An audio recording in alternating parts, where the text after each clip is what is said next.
Right, okay, so welcome to this week's Street Talk, everyone, where we will be running down what happened in the bank holiday / half-term week of Coronation Street. And Gemma, I'm a little bit sad today because we should be going to the British Soap Awards this weekend, shouldn't we? Should we? Yes, it's always this weekend. I think maybe that's why I was in a bit of a grump at the beginning of the podcast, because we should be winging our way down to London. No, we don't go down. Up to London. Where was it? It was at the Lowry last year, wasn't it? I've even lost track. Or maybe it was in London last year. It was due to be at the Lowry. That's it. So we should be up in Manchester. Literally, we should be on the road right now. But instead, ITV, in its ultimate wisdom, decided not to run them this year. I think they're done. I think maybe we have seen the last of the British Soap Awards. It's sad because I loved going up there. Loved getting my selfies. I loved doing the trip reports afterwards. They always get loads of views on YouTube, don't they? And we've got nothing to offer this week. Themselves in the foot with this.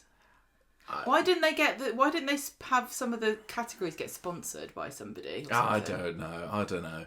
But anyway, we will just honour Coronation Street with our own awards at the end of the year, as we always do. But shout out to Gareth Pearce and Sue Devaney, who'd surely be picking something up this weekend where the awards to still be going ahead. Rage on, and maybe James Cartwright. Well, never mind. What can you do? They're winners in our hearts, aren't they? They are. Do you have any lovely clickbait for us this week? I do. Thank you, Jonathan. Thank you, Jonathan, for sending us this. The Mirror. Yes. Coronation Street. Good reading. Do you want to start again? You're not helping. Sorry. Coronation Street, Christina's secret caller rumbled, and it's not linked to Theo. Oh. I don't think there's been any of this week, has it? The Christina side of things has fallen off somewhat. I mean, is it just people thinking it's Daisy? Yeah. Yeah. Not much rumbling there, is it? Asking if she can have money, probably. Yeah. I don't know whether it really is. No, but then not. It's like, literally, who else on earth could it be? Somebody we don't know yet. I hope it comes out soon. I am so ready. I'm really not for into this the murder mysteries. mystery I don't go. care now. Even like this week, it's just plodded along, hasn't it? We were saying in last week's podcast, what's going to happen now is Tyrone's going to start feeling guilty about seeing Summer, and then he's going to confess, and even that hasn't even happened. He's just slowly edged closer towards telling the police that he did see her on the night, and. Yeah, and they're just going through the motions, like having Danielle being interviewed today. To what end? Nothing happened at the end of it. I don't know. Maybe we'll pick out some more things when we go over the story. But yeah, it's just not really hitting for me. No. What's your next clickbait? Conversation Street announces return of incredible charity walk in July to celebrate Soap Week to raise money for Dementia UK in honour of Debbie Webster's dementia storyline. And stop trying to shoehorn in our own things. Go to soap-week.com to find out more, and you can also please donate money to our fundraiser, because it's slow to start at the moment. Thank you to those people who have sponsored. We've had some really lovely very generous donations. Thank you very much. Thank you very much. But the theatre's going to be open for another month and a bit, so you've got plenty of time to save the pennies. Hurry up and do it now. Just to put Gemma's mind at rest. Or not, you don't have to. No, don't do what you want. Right, actual clickbait, Gemma. Coronation Street fans rumble Theo's secret killer, real killer, and it's not Summer or Christina. Oh my god! Even it sounds like the journalists are like, we're just going to redo the same old clickbait headlines again because nothing new's been going on. So we've rumbled somebody else this week, have we? Yeah, we've rumbled them. Danielle, Miles. No. Sarah Louise. You're the only one who thinks it's Gary, Miles at the moment. No, Sarah Louise, Tyrone, Carl. Have I got there yet? No. Is it Sam? It's not one of the... Yes, it's Sam. Sam. I'm sure we'd had that. Oh, no, it's Jodie. Jodie killed him. Why not? I've just given away the next one. What do you mean? Theo's killer confirmed in Coronation Street, and it's not one of the suspects from the Metro. Yeah, you don't need to do the same ones if they're baiting the same click there, Gemma. Okay, anything else? Anything original in our tabloids this week? Okay, is the name of the place that this was written down in. Right. Coronation Street fans work out Tyrone's motive for lying to DS Swain about Summer. It's DS Coniswain. Thank you. He dropped the car on Carl. Yeah. Is that it? Yeah.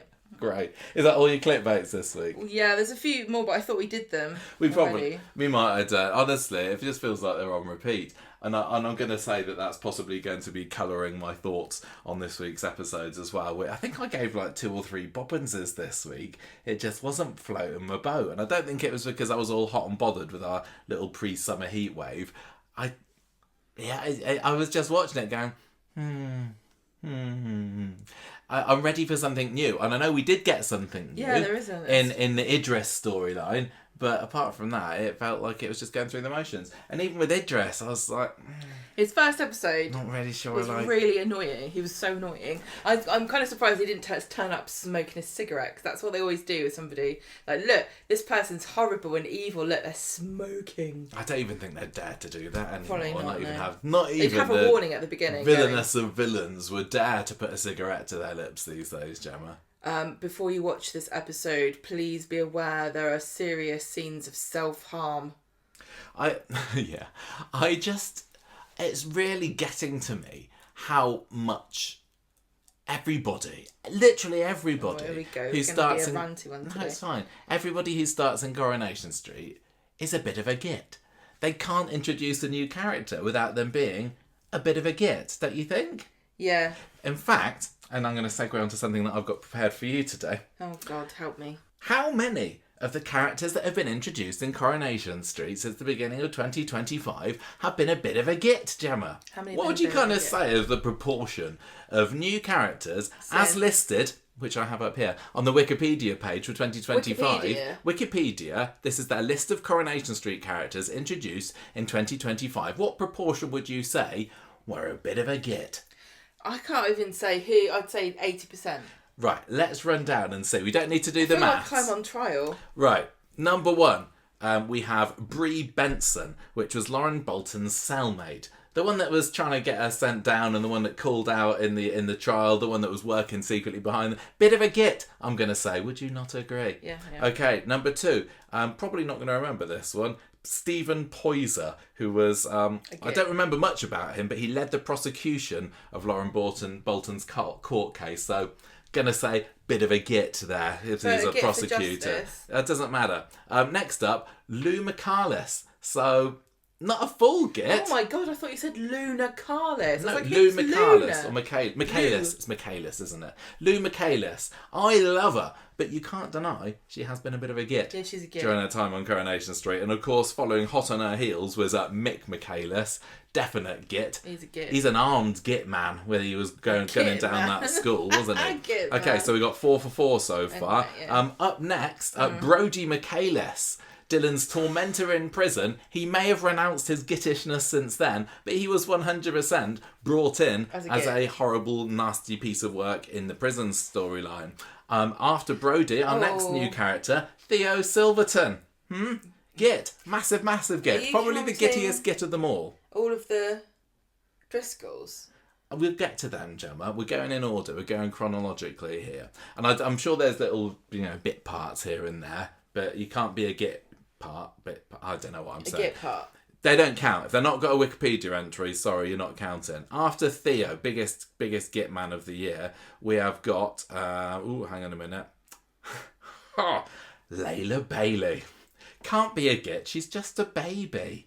Doesn't count, Gemma. Although, a baby. No, babies are gits, though, aren't they? They're always banging on about, I'm hungry, I'm thirsty, I need my nappy. I think that, I don't know whether we can call her a git one way or another. I think she's innocent and pure. But I say innocent until proven guilty, which is possible. Okay. So that's, are we not git team? I would say not git for her. But she hasn't had the chance. She might be, she might be holding deep within her the powers of being soul. a gittish soul, exactly. Because although she was she did get that christening, didn't she? So maybe she was the gittishness was suppressed there. Okay, Wes Fuller, who was the guy who seemed quite nice when he was but he was a git. But he turned out to be a git because his sister was the midwife who was very racist towards Dee Dee Bailey when she was having her baby. So he was double-crossing her a little bit in a gittish kind of way. I don't care about that. Danielle Silverton. Git. being a bit of a git now, isn't she? She's definitely always been a git. You just didn't mind it because she thought she had a point.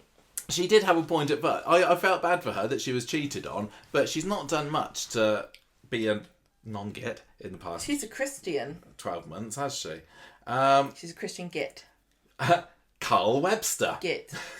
Say no more. We haven't got to anyone yet, have we? That's like, no, they're just kind of nice. Well, Layla is a Apart baby. from Layla. Who else? There was one part, wasn't there? No, there's not been anyone. There's literally not been anyone. And we're only up to Carl in 2025. You've got chocolate on your phone somehow. Oh, yeah, that's nice. I'll save that for later. Miles Silverton. Git.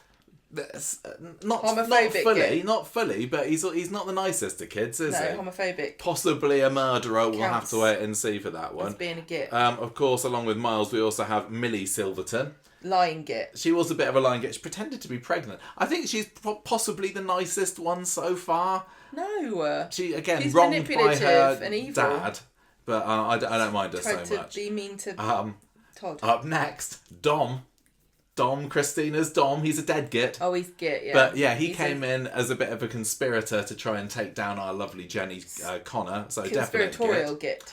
Okay, I'm going to possibly say that this one is not a git, but she certainly caused a few problems for the Metcalfs. Joni Michaelis. No, she's a git. Is she? Which one's the little one? Not her, not Shanice. No, she's a git because she pushed the Christmas tree over. Joni is. Yeah, Joni pushed the Christmas tree over, didn't she? She was a bit of a grumpy. She was being a bit of a sulky git, yeah. But I don't know. It feels bad to call the children gits. Okay, then we've got Shanice. Shanice is not a git. Shanice is not a git. Joni bit Shanice. her or pinched her. Oh yes, she did, didn't she? That's a gittish thing Shanice to was do. being a real gittish sister. No. Sorry, Joni was being a real Shanice. gittish sister to Shanice. Shanice, congratulations, you are the non-git of the year. Quite possibly the new non-git of the year that we've got here. I think Susie. And you're old enough to potentially be a git Yeah. if you wanted to be one. Yeah. Mind you, why was she being bitten? Well, she could have been a git. Okay. Noah Headley, definite git. Also a dead git at this point. Yeah, he was a bad guy. Sanctimonious git.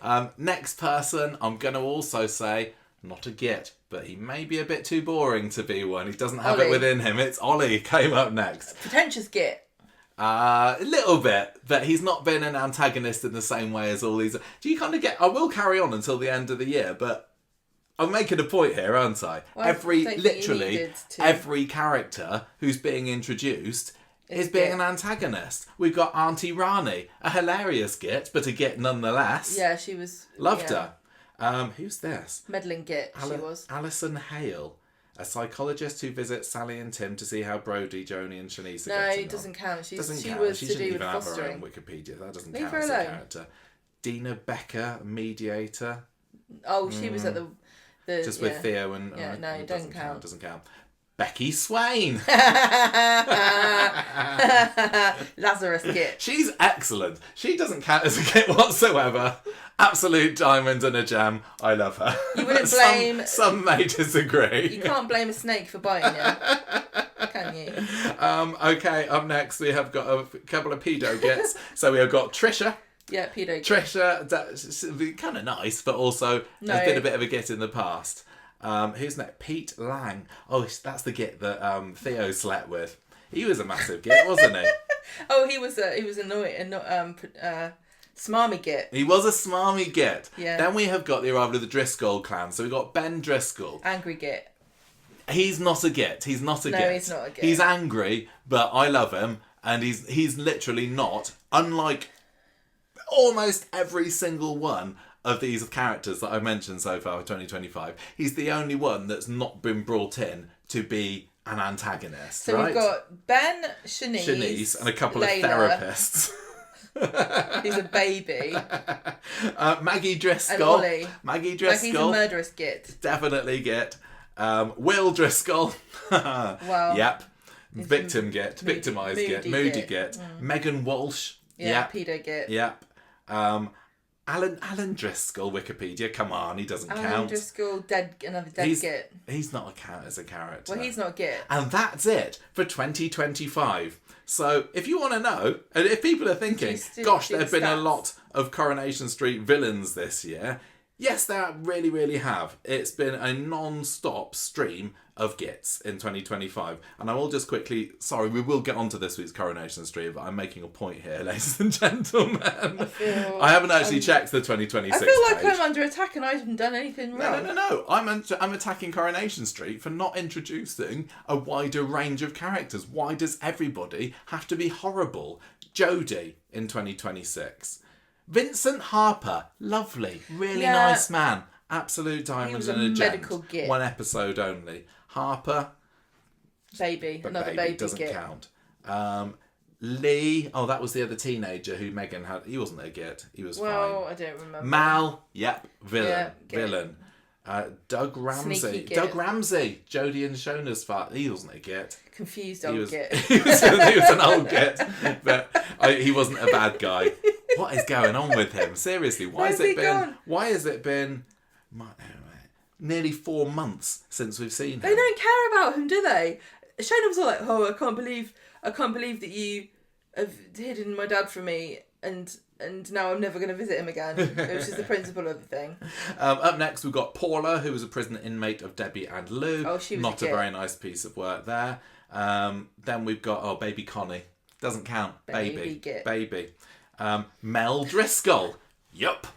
Absolute git coming in there. And then just this week, we have got Damo. He doesn't seem like he was a git particularly, but he's certainly... The guy who Idris kicked out the taxi, out the car. The one he played Simon Harlow. Yeah, exactly. And then as Idris. Baby. Literally. Idris is a git. I'm going to say, out of that, we've got a good 90 to 95% hit rate, or should I say git rate, for new characters on Coronation Street. It is absolutely ridiculous. It's a git fest. I understand that Corrie needs antagonists. I get that a soap needs villains. But it needs to be a balance here. We need somebody to come into the show that's just, they're nice. What a nice guy that person is. I love them. I think what's happened is, though... No, I love the chaos that they cause. I think that, apart from the Driscolls, they haven't introduced anyone who feels like they're going to stay in the show for any length of time. No, you're right. They're all temporary gits, aren't they? They're like, villain of the week. Yeah, you're right, actually. If we run down that list of how, all the 2025's new characters, how many of them are even still in the show now? Barely anybody. I think that maybe is it another one of the budget things where they're like, we need a character to be in the show that we can not pay as much as regular people. How do we get, what's interesting? What could be interesting about a new character that we're only going to keep around? Why would we have somebody in it for like 3 months? Well, just make him a git. I don't know. Literally, come on, Coronation Street. I've rambled on for a good 10 minutes at this point, if not more. I apologise, those of you who haven't been interested whatsoever in this. Sorry, also, if you don't know what a git is. Well, you can extrapolate now what a git is. It's honestly, it's nuts. There needs to be some nicer characters. And I know, when we were speaking to... Pauline McLean earlier this year, she said, what's fun of being nice? But there's got to be some... She did say you can't tell a story by being nice. There's got to be some nice characters. I mean, Corrie could say, well, there's plenty of other nice characters already in the show. But you don't have them in the show, then? There are lots of nice characters in the show, but... Oh, man. Anyway, I digress. No, not really. It was kind of on topic, considering we had a new character this week. But that's my little challenge for Coronation Street in the second half of the year. Just introduce one really nice person. Or someone who smiles, somebody who's not underhand, somebody who's not devious, somebody who doesn't stand around after another character's back is turned and then sort of glare at them like they're up to something mischievous. Just one. And they can't be a baby. Okay? I was going to say, the babies are really holding up the side. Yeah. And we don't know whether they are gits. I know, exactly. Anyway, here's a question, right? Yeah. Are you a git as a baby if you grow up to be a git? I don't know. It's the whole. Like, is Hitler, it's the whole head with I time travel back and kill Hitler as a baby. Was he a git? Who knows? I mean, some people would argue that they're all beautiful, innocent, young lives, but I'd say no. So definitely some gits. Gittish souls in there. Okay, let's run down what we're going to be chatting about this week. And it's starting off with the old murder storyline. I still know what you did last month, Summer. is still a reference, because that I'm right. There was a film called I Still Know What You Did Last Summer, wasn't Yes, there? of course there was. Okay, I'm just checking. I'm trying to make you feel good, Just Miss because- Horror Film Queen here. You should be going. Oh, yes, actually, there was. I did it the first time, and we've used that. So many Summer gets that used. No, look, it doesn't matter. I don't mind. It doesn't matter. It's just the last month. It's different. It's slightly different. Right. Next up, we're going to be finding out what old Mr. Osborne's been getting up to in his flat. He's been getting quite Dan-tagonised this week. slight curve of the lips from Gemma for that one. And Nazir is going to come up next. Where Nazar is it? Another. It's another one. It's Oh, another one. another one. Another. Look. Coronation Another Street. Nazir. If you're going to introduce, not only is it a bit of a pain that you're introducing Gittish characters, but are you purposefully introducing characters with names that are really hard to make storyline puns out of? I can't get very far with Idris or Nazir, can I? Come on. Idris. Well, I tried to do a few because Idris sounds a bit like a dress. So the fact that he's a hitherto unknown character, he could be called Idris Unknown. Like a dress unknown. Yeah, no. There may be a few to work with there, but they've not made it easy for me. But like a challenge, we'll be finishing off with what seems to be a bit of a coming towards the final parts of this grooming storyline with Will. So I've called it All's Well That Ends Will. It was left with a bit of a happy ending, wasn't it? Didn't even get a smile out of that one. Yeah, Maggie came back. They all had a hug. It's all good. Although he also did find Megan's phone number, didn't he? So They need to bit more to stop come. kicking Maggie out and letting her back in again, because it's getting really boring. Well, Isn't it? It's like, here we go, round and round and round. it doesn't matter. Revolving door. Yeah, a little bit. Do you want to do? I don't really. Do you want to do? Do you want me to do it? You do the murder story. I want to talk about Daniel, but I'll let you do it because you're a teacher. Well, you can interrupt me as much as you like when I'm talking about Daniel. Please do. Because he was the best part of this week. Honestly, I've Don't seen people give moaning. away your character of the People week moaning. so soon. No, I didn't say he was the character of the week, but his story was the best of this week. What do you think? Oh yeah, generally there weren't. I mean, there's four stories. And There how many wasn't of a those whole are lot of new? great to choose from. Look, come on. There's no new story. Remind is there? us, Gemma. Daniel having a meltdown is the newest thing that's happened, and then No. Idris. The Idris thing. Yeah, but what's that a story at the moment? It's not a story, is it? No, it's just a hello. I'm Idris. Nice Hello, to meet I'm you. a git. Can I feel your tongue in my mouth, Leanne? Disgusting. Gemma, Absolutely disgusting. what has been going on with poor innocent, Summer. wrongly banged up Summer? Tell you what, I bet she's such a bloody drag in there, isn't she? I bet all the other prisoners are like, oh my God, can you let her out? She didn't do it. She didn't do it. I really don't think she did it, but she did get her out anyway. She's such a bloody downer. So miserable, minging on all the time. I didn't do it. I don't want to feel like I'm victim blaming, and that's not blaming. It's just like, kicking her when it's down. But God, come on, look on the bright side, Summer. Oh, she's going to do car mechanics apparently. I will say, of everybody that's ever been in prison, she's the one I genuinely feel sorry for, because she does look devastated.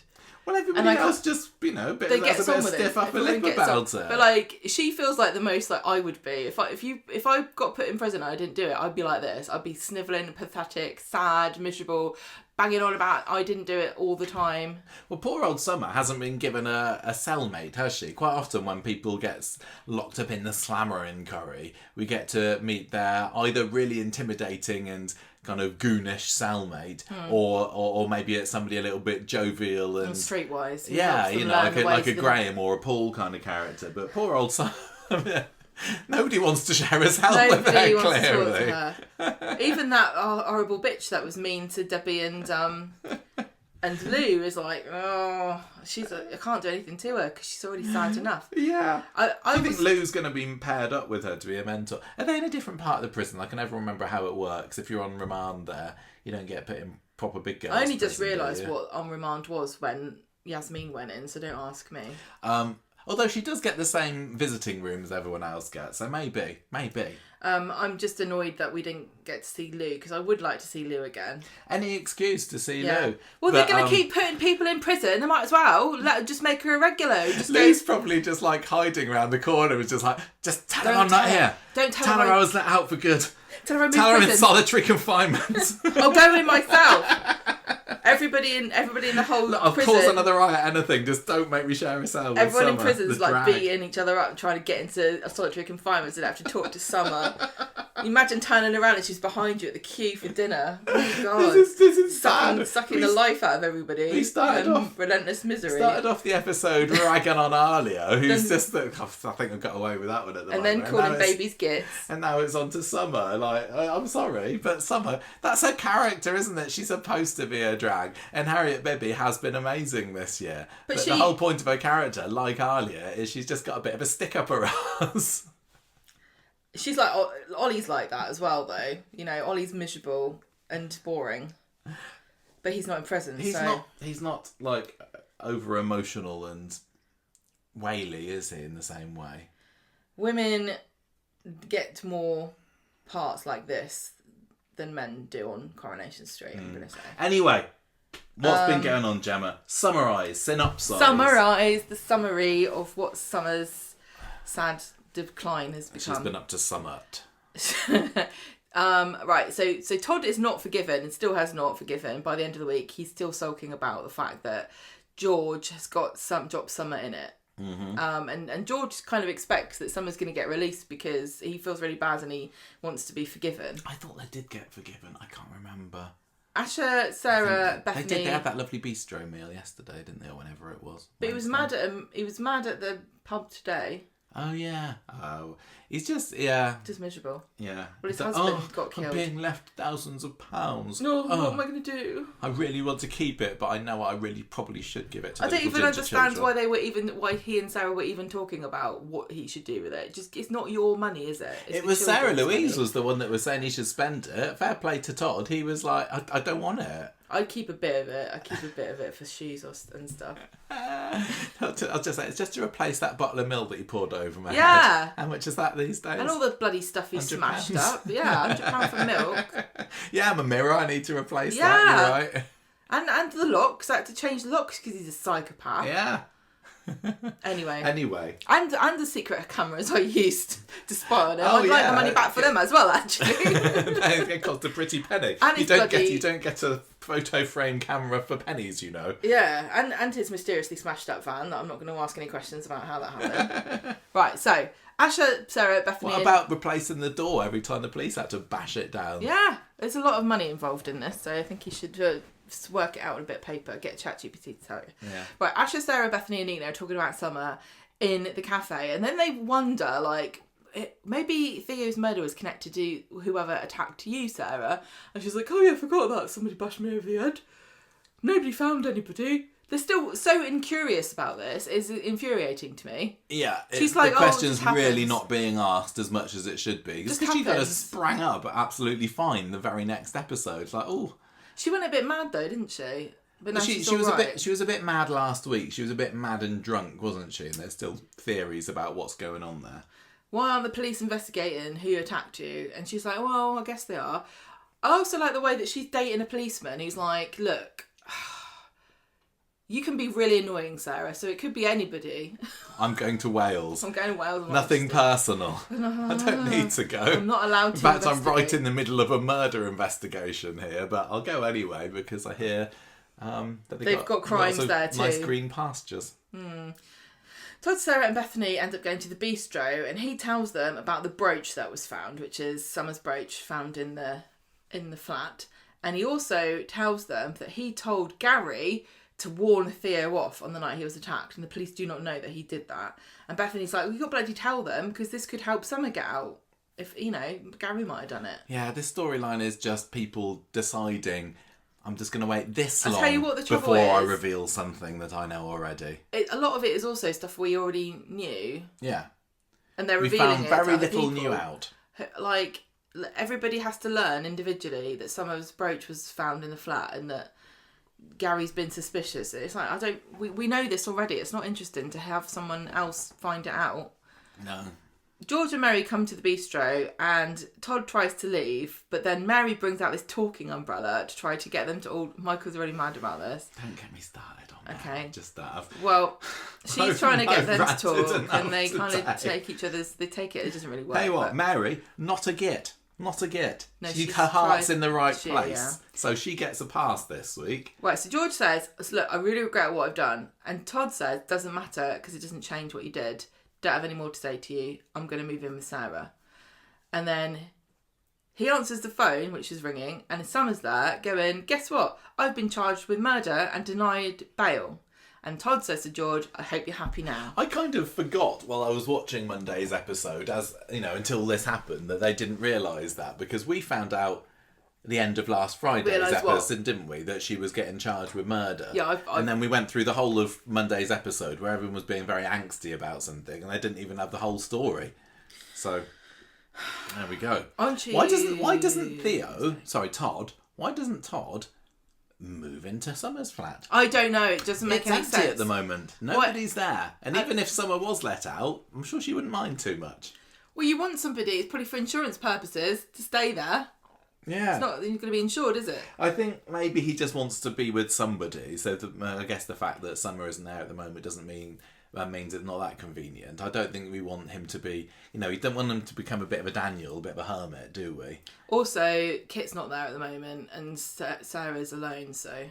Yeah, I suppose Bethany's so. Boring. I suppose so, but... Why isn't Bethany investigating?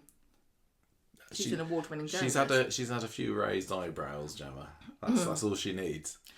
Sarah misses Kit, phones him up and says, can you please come home? Because I'm having to put up with Todd now. George sees Danielle in the florist, who is sorting out the flowers for Thursday, going on about how expensive everything is. The funeral, that is. Did I say? I thought I said that. I don't think you said funeral. I think you just said for Thursday. Why is she paying for this? I wouldn't be paying for this. Well, who should? Todd, the bloody insurance job man. Well, this is before anybody knows. She doesn't. Does she know this at this point? I can't remember. I'm sorry, but when you die, whatever's in your bank account is what your funeral's going to be. I'm not paying for it. Yeah. Isn't it like, I mean, wouldn't you have spoken to Todd as well and gone, we got to sort this funeral out? Depends whether she's harbouring any guilt about what happened on the night. No, she's not guilty enough to complain about the fact it's expensive. I think I wouldn't pay for it. He can pay for it. I wonder how much, like she's doing it for the kids. Like how we've literally seen not one single hide nor hair of Miles or Millie in the past 5 weeks since the murder happened. But I don't know, are they cut up about their dad dying? Of course they are. They had kind of disowned him, hadn't they? It's even worse because they've disowned him. They're never going to be able to make it up to him. The last time they spoke to him, they were horrible. I'd like to think that, especially as they're two good Christian children. Laden with guilt. So maybe Danielle is saying, look, I'm doing this for the kids. They're really cut up about their father plummeting off scaffolding, but I wish it wasn't so expensive. Yeah, what can you do? Could have got the flowers just from Debs. Why don't people have plastic flowers on wreaths and just rent them? That's not very nice. You've got to put the effort in, haven't you? Oh, by the way, we have had this debunked, this theory, but did anybody think that scene that was in the florists felt a bit weird in terms of shooting? Like, I was convinced until it was debunked. By the experts. By the experts at Coronation Street. Thank you very much to those experts. I was convinced that they'd moved the florist shop into a studio because something about the lighting, something about the camera angles, it just felt really weird. It felt like it looked bigger than it normally does. Yeah, it did. Because usually, of course, the florist shop is usually filmed on the lot, isn't it? Well, it always is. Usually. Yeah, always. It's you literally walk into it. It's one of the very few places. You got the community centre, you got the kebab shop. that they actually film in situ, and I don't know, I just got the impression that this week's was, but it wasn't. So it wasn't, but yeah. Anyone else think that? I thought you were right. Like me, you were wrong. You're wrong. Or most people I didn't think that at all. What you talk, I don't think that deeply about it. Right, so Danielle leaves and Tracy talks to Gary about how Danielle's going to be loaded from this insurance money, so maybe she'd done it. George brings Todd some clean washing in the bistro later, and he's still not happy about it. And then Gary comes over and says and tells them that is it. It was. I think it was George that initially wondered whether Danielle was doing it. They kind of put their heads together. Tracy. Gary comes over and goes, right, everyone reckons now that Danielle offed Theo for the money. And Sarah's like, that's stupid. I don't think so. George leaves and Todd's like... Why would nobody have thought of that before? Todd's all like, oh, it's so sad whoever did kill him. Oh, they realise they've left 2 kids without a dad. Tragic, isn't it? So tragic. On Wednesday, Todd's going to go and visit someone today in the hospital because... Hospital? I was going to say, no, because I was thinking about baby Harper. It's like, Shona and David have gone, this bloody boring baby has not learned to speak yet. So should we just not go and visit her anymore? Yeah, doing fine. It's doing fine. Weren't they talking about bringing her home? They were talking about bringing her home very recently. And they and they were going, oh, Jodie, you can't stay here when the baby comes home. Because babies are huge. Do you think you can, ship her off to France so that Gail and Audrey can look after her? Yeah, and come back with her as a French baby. Definitely a get. So, he's going to go visit her today. He's like, I want to tell her that everything's going to be all right, but I don't think it will be. And Sarah's like, oh, don't worry about it. She's going to be fine. Because Sarah doesn't have an imagination to try to imagine actually what would really happen in real life. Sarah's been on this street for, the best part of, how old is she? 35 years or more? Yeah, more, I'm going to say. 40 years. Maybe. She knows that when people get banged up, when they didn't do it, they get let out. We were talking in the car. Is there anybody who has been wrongfully sent to prison in Coronation Street that has actually had to stay there? We were talking, though, weren't we, about how many times Coronation Street characters have actually rightfully gone to prison. And it's nowhere near as many as have been wrongfully sent to prison. I don't think it's... Well, I don't, you don't count main characters, because David went to prison. Yeah.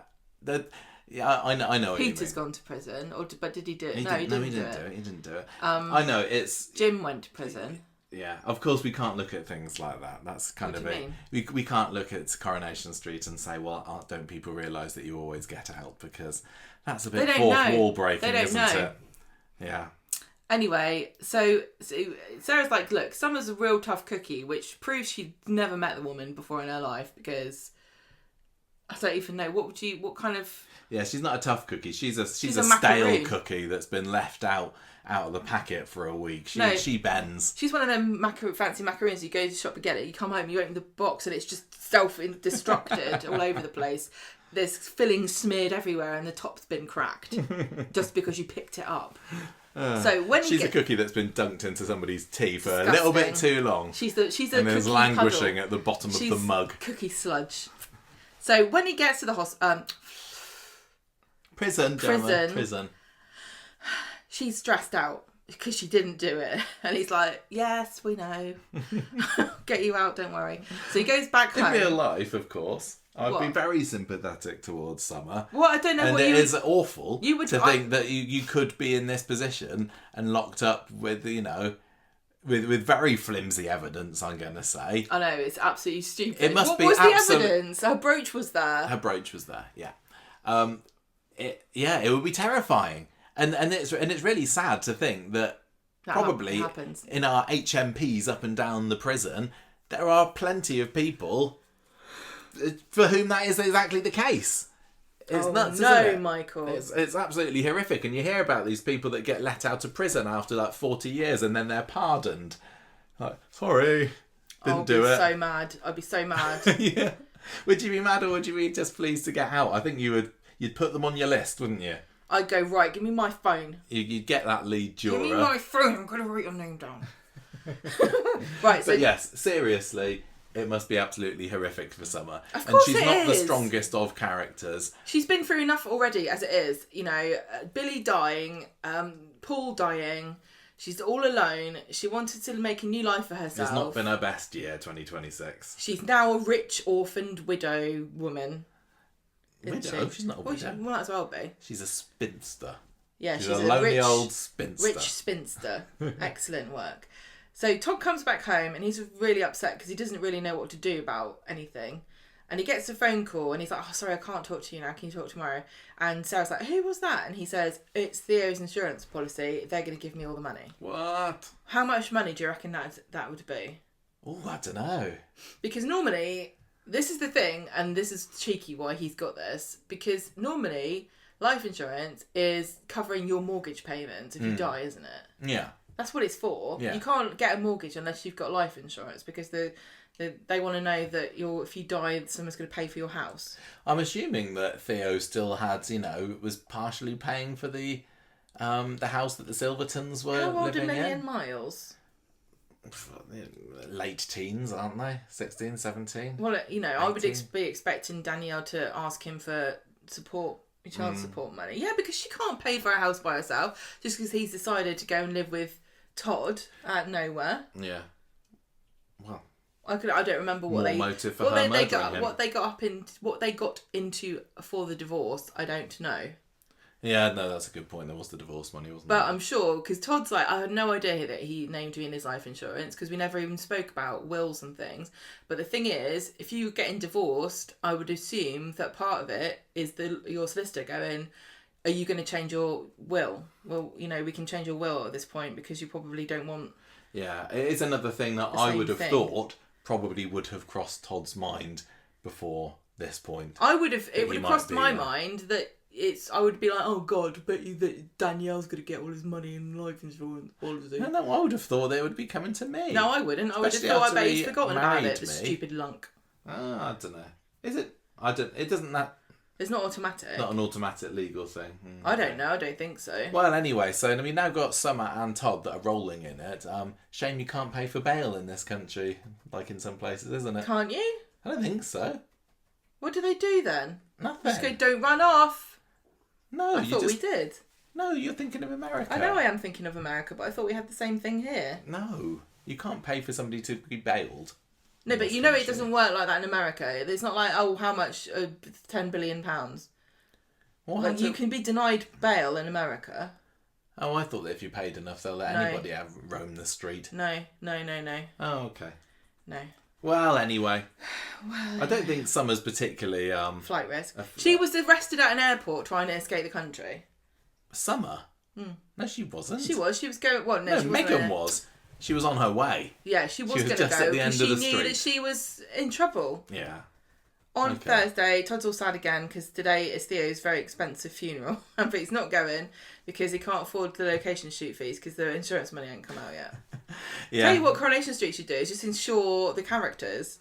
No on screen. I was hoping and expecting there to be a funeral for Theo, if only because I would have thought that this would be the perfect time to at last reintroduce the Silverton kids into the show and maybe have them looking a little bit guilty because quite possibly one or both of them did it, but they haven't. They cheaped out again, didn't they? It's because they haven't got anyone to do the funerals anymore now that Billy's not around. And also George isn't doing it because... And Noah, he can't do it. He's dead. Yeah. Still don't really know why they killed him. No. Right, so speaking of money, he hasn't got his head around the life insurance thing. And Sarah says, let's just spend it all. Go wild, let's go on holiday. And he says, oh, I should really give it to the kids. And she's like, nah, you deserve it. What? I do think that he maybe deserves a little bit for the trouble of being coercively controlled. No, yeah, but I would take a small percentage of it, but I wouldn't even dream of keeping all of it when he's got children. No. And then going to university. And Todd may have had gittish past, but in general, he's a pretty stand-up good guy these days. He's becoming less and less gittish as the years go on. Yeah, he's matured. Because even, when he had that dalliance with Rest Easy, when he was trying to, go behind George's back, that was gittish. Yeah, I can't imagine him doing it now, though. No, I'm sure he's still got it in him, but Theo's probably beaten a lot of that out of him over the past 12 months. But yeah, it doesn't surprise me whatsoever that he wants to give it to the rightful heirs. He hasn't actually said that yet. He hasn't done it because he's still talking about doing it on Friday. It's like, just do it then. Yeah, just set up I reckon bank transfer. I reckon it's £150,000. You reckon? Yeah. I reckon that we're never going to know how much We'll never know. Somebody will write it on a bit of paper and slide it across the table. They don't do that anymore, do they? No. I loved it when they did that. Tyrone is listening to Amy and Nina talking about Summer being in prison, looking very shifty. At last, what we've been waiting for all week since we found out, was it last Friday or Thursday? I don't remember. We found out that Tyrone did indeed see Summer leaving the flat and Theo there. I was just waiting. That's what I was saying this week about it all feeling a little bit slow. When's Tyrone going to start to feel the pangs of guilt? Thursday? Oh my gosh. I mean, he's going to drag into next week. So the Todd squad trick him to coming to the bistro for a meal, and that's really just so Lisa can spy on them. Yes, Lisa and her big old ears are flapping away there. What a treat it was for Todd to go to the bistro. Such a treat to go to the bistro, isn't it? You know, Todd's not happy about it. Sometimes people go more than 3 times a week, and that's a super treat. God. Who's there? It's George and Christina. And I can't remember who else. James was there because apparently he organised it. He organised it. He looked like he just organised a surprise birthday party. It's like, this is a party for somebody whose de facto daughter's in prison because their husband was murdered. James, wipe that smile off your face, mate. James is going to be logging on to his own Corriepedia page this week and is like, I did something important this week. This needs to be noted on my character profile page. Thank you. Synopsis, please. This is one of the most important things I've done all year. What did you do this week, Michael? Nothing. Nothing? Oh, Ed, no. How's your daughter? Anyway. Wow. Enough of the James. Well, he's really pleased with himself, and I'm happy for him. Well done, James. Yeah. So everyone's having a lovely time, and Todd's like, James, you are the best. And he's like, I know, cool. And then Danielle strides in and goes, congratulations, Todd, you've got away with murder and you're getting a massive payout for your trouble. I call that a result. And Lisa's like, beep, beep, beep, beep, beep, beep, beep. What's this? What's going on? If I was Lisa, I'd have all my family meals at the bistro or speed dial. Or the Rovers. I would never not be in one of those 3 places. Yeah, I mean, yeah, exactly. And I mean, obviously, hilariously... Just rotate round the 3 like everyone else seems to do. Hilariously, none of the women in that house can cook because it's funny when women can't cook. So they have to have their food out. Yeah. Well, I mean, they can reheat things, it seems like. But they don't cook anything, do they? No. So, Danielle's accusing Todd of conspiring with Summer to murder Theo, and Sarah's like, look, Todd did not know about this because I was there when he got told and he was surprised.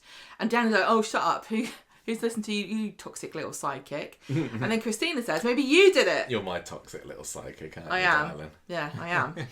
Christina says... Although I've not been the purist in today's episode, to be fair. So you're the Todd and I'm Sarah. I don't know, I think I'm the toxic little sidekick this week, actually. I don't think you're a sidekick. I'm a bit too much of a moan. Anyway, Christina says maybe you did it, Danielle, thinking you get the money. And Danielle's like, shut up. Yeah, that is true. I could have done it. And Ryan runs after her, goes, listen, I didn't know you were Theo's ex. You were the one that delivered the cake to Lisa and Carla's wedding. This is the most random law drop of the week. This was actually hilarious because Coronation Street, like... So it turns out that Danielle is a cake deliverer. Yeah. Who knew? Yeah, it's that been established before now, and I've just forgotten. And I'm not going to say it hasn't. It might have been. But I'm not going to say that whenever we think of Danielle, the first thought that pops into our minds is delivers cakes. How is Lisa going to feel if it does turn out to be Danielle who did this and her wedding cake was delivered by a murderer who was only on the street to deliver a cake and then ended up killing somebody? I just literally don't know what... I want to know what was going through the writers' heads when they came up with that one. What reason can we have that we haven't given her a job yet, have we? Let's say that she's a baker's assistant. Maybe I do remember something to do with... The only thing that I remember was around New Year where Theo and Todd had to go to the bakery, that lovely little bakery, to go and pick up a cake, didn't they, for George and Christina's birthday party? Yeah, but I'm thinking something about... Did she get involved with Tracy for some flower... Oh, wedding? Quite possibly, because, you know, if I'm not getting irate about something that I've predicted is going to happen that isn't actually going to happen, I'll be irate about something that we've apparently not been told about, but actually we have. Or you make stuff up completely, like, I'm really mad that Miles killed... Yeah, I know. I mean, I was accused on our Facebook group just this week, Kate, of getting very angry and uptight about making predictions of things that never come true. And it's true. I am very often wrong with my predictions, especially the ones that I'm most certain about. But it makes it more fun to listen to, doesn't it? Don't you think? Yeah. I was very, very certain that Megan was going to be the one that was bumped off earlier this year, for example. No, it turned out she's still alive and kicking these days. But hey, I'd rather be like that than just like, I don't know, I don't really care. So maybe it's not Miles. Maybe it's not going to be him. But I'm still going to stick to it. I'm going to stick to it because one of these days you'll be right. I'm going to be right. Just once, maybe my outrageous predictions will prove correct. So there we go. Not done. I tried to look Danielle up, but she doesn't even have a Wikipedia page. Doesn't she? No. So, if anyone would like to confirm whether or not Danielle has been yes, anyway, called a cake maker in the past, please let us know. I am surprised that this didn't come out and that Lisa didn't know this before now, because you would have questioned every single person, especially the ex-wife, about where they were on that day. And it should have come up that, I was delivering a cake to your wedding. Do you not remember? Where's she ordering this cake from? Yeah, why did she ask? Cakes by Danielle Silverton, wife of Theo Silverton. That's a weird business name. Wonder why she's put all that on there. Yeah, it's just all how much of a small world, isn't it, in Coronation Street? It is. It is really funny. What's wrong with Rutland's, eh? Maybe she works at Rutland's. Maybe she does. They'll be down the precinct one day and she'll just pop out there going, Yes, I've always worked here. Who said I never worked here before? Of course I did. Right, so... she says, yes, I was delivering Carla and Lisa's wedding cake. And he insinuates that it was her that killed Theo. And she says, you're a tragic little non-entity. You know nothing about me. And he's like, excuse me? I'll have you know. I'm one of the core 4. So get bent. I was actually one of the highest appearing characters in 2023 or whenever it was that I got splashed with acid. I'm a DJ. So... Yeah, you wouldn't call me that in Ibiza, would you? No, I'm like the king of... I'm the big news over there. Thank you very much. Todd and Co meet Nina and Amy and everybody else who come coming back from prison, and they're like, "Oh, how's Summer?" And they're like, "Oh my god, she's totally miserable. She cried the whole time." There's Tyrone over there. She was having such a bad time. Tyrone, oh my gosh, she couldn't stop crying. She was such a bloody drag. Tell you what. Can you hear that, Tyrone? Do you want to just react in the background there? She looks very, very guilty. Like, oh, she was sad. She was crying. So she's laying it on thicker than Danielle with her icing spatula. Offset spatula. Is that what you use? Yeah. Laying it on thicker than Danielle with an offset spatula. Well done. Okay, got there in the end. Right, use that as a soundbite. He'll deny he knows what an offset spatula is next week. Sarah goes to the Platts and checks nobody's in and phones Gary up, saying, "Oh, mystery. You're not on your own with this. You've always got me." Yes. And then Jodie comes down and she's like, "What are you doing here?" And Sarah's like, "What are you doing here?" And Jodie smirks and says, "I overheard you talking to another woman's husband, but don't worry, your secret's safe with me." So now. I think we just need to pause on this bit. This felt like it could have been an important scene, but it was one of these ones that we'll probably forget about in a few weeks' time, and then they'll say, "I don't remember that." There's something going on here, isn't there? Well, it's like Christina's weird phone call. Yeah. I feel like they really plotted this really well, and they went through and they came up with all these intrigue, like, and this 3 weeks after we're going to hit this intrigue like spot where we're going to have a mysterious phone call with Christina, and then 4 weeks later we're going to have this intrigue where Sarah's talking to Gary, and that will spark people to be.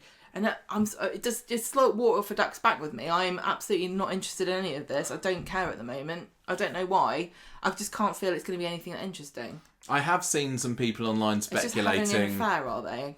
Whether they are, but I don't know. That doesn't sound right to me. There's something not quite right there though, because Sarah Louise did go into the empty Platt house to make this phone call. Why? She was also checking anybody here, anybody here. It's not her house. It's her family's house. She made sure. Well, she tried to make sure that nobody was there before usual, she can't do anything right. She went there purposefully so that she could have a secret phone call and not be disturbed. And I'd hope it isn't an affair. I haven't seen any evidence to support that theory so far. Gary was walking down Did he find Sarah collapsed?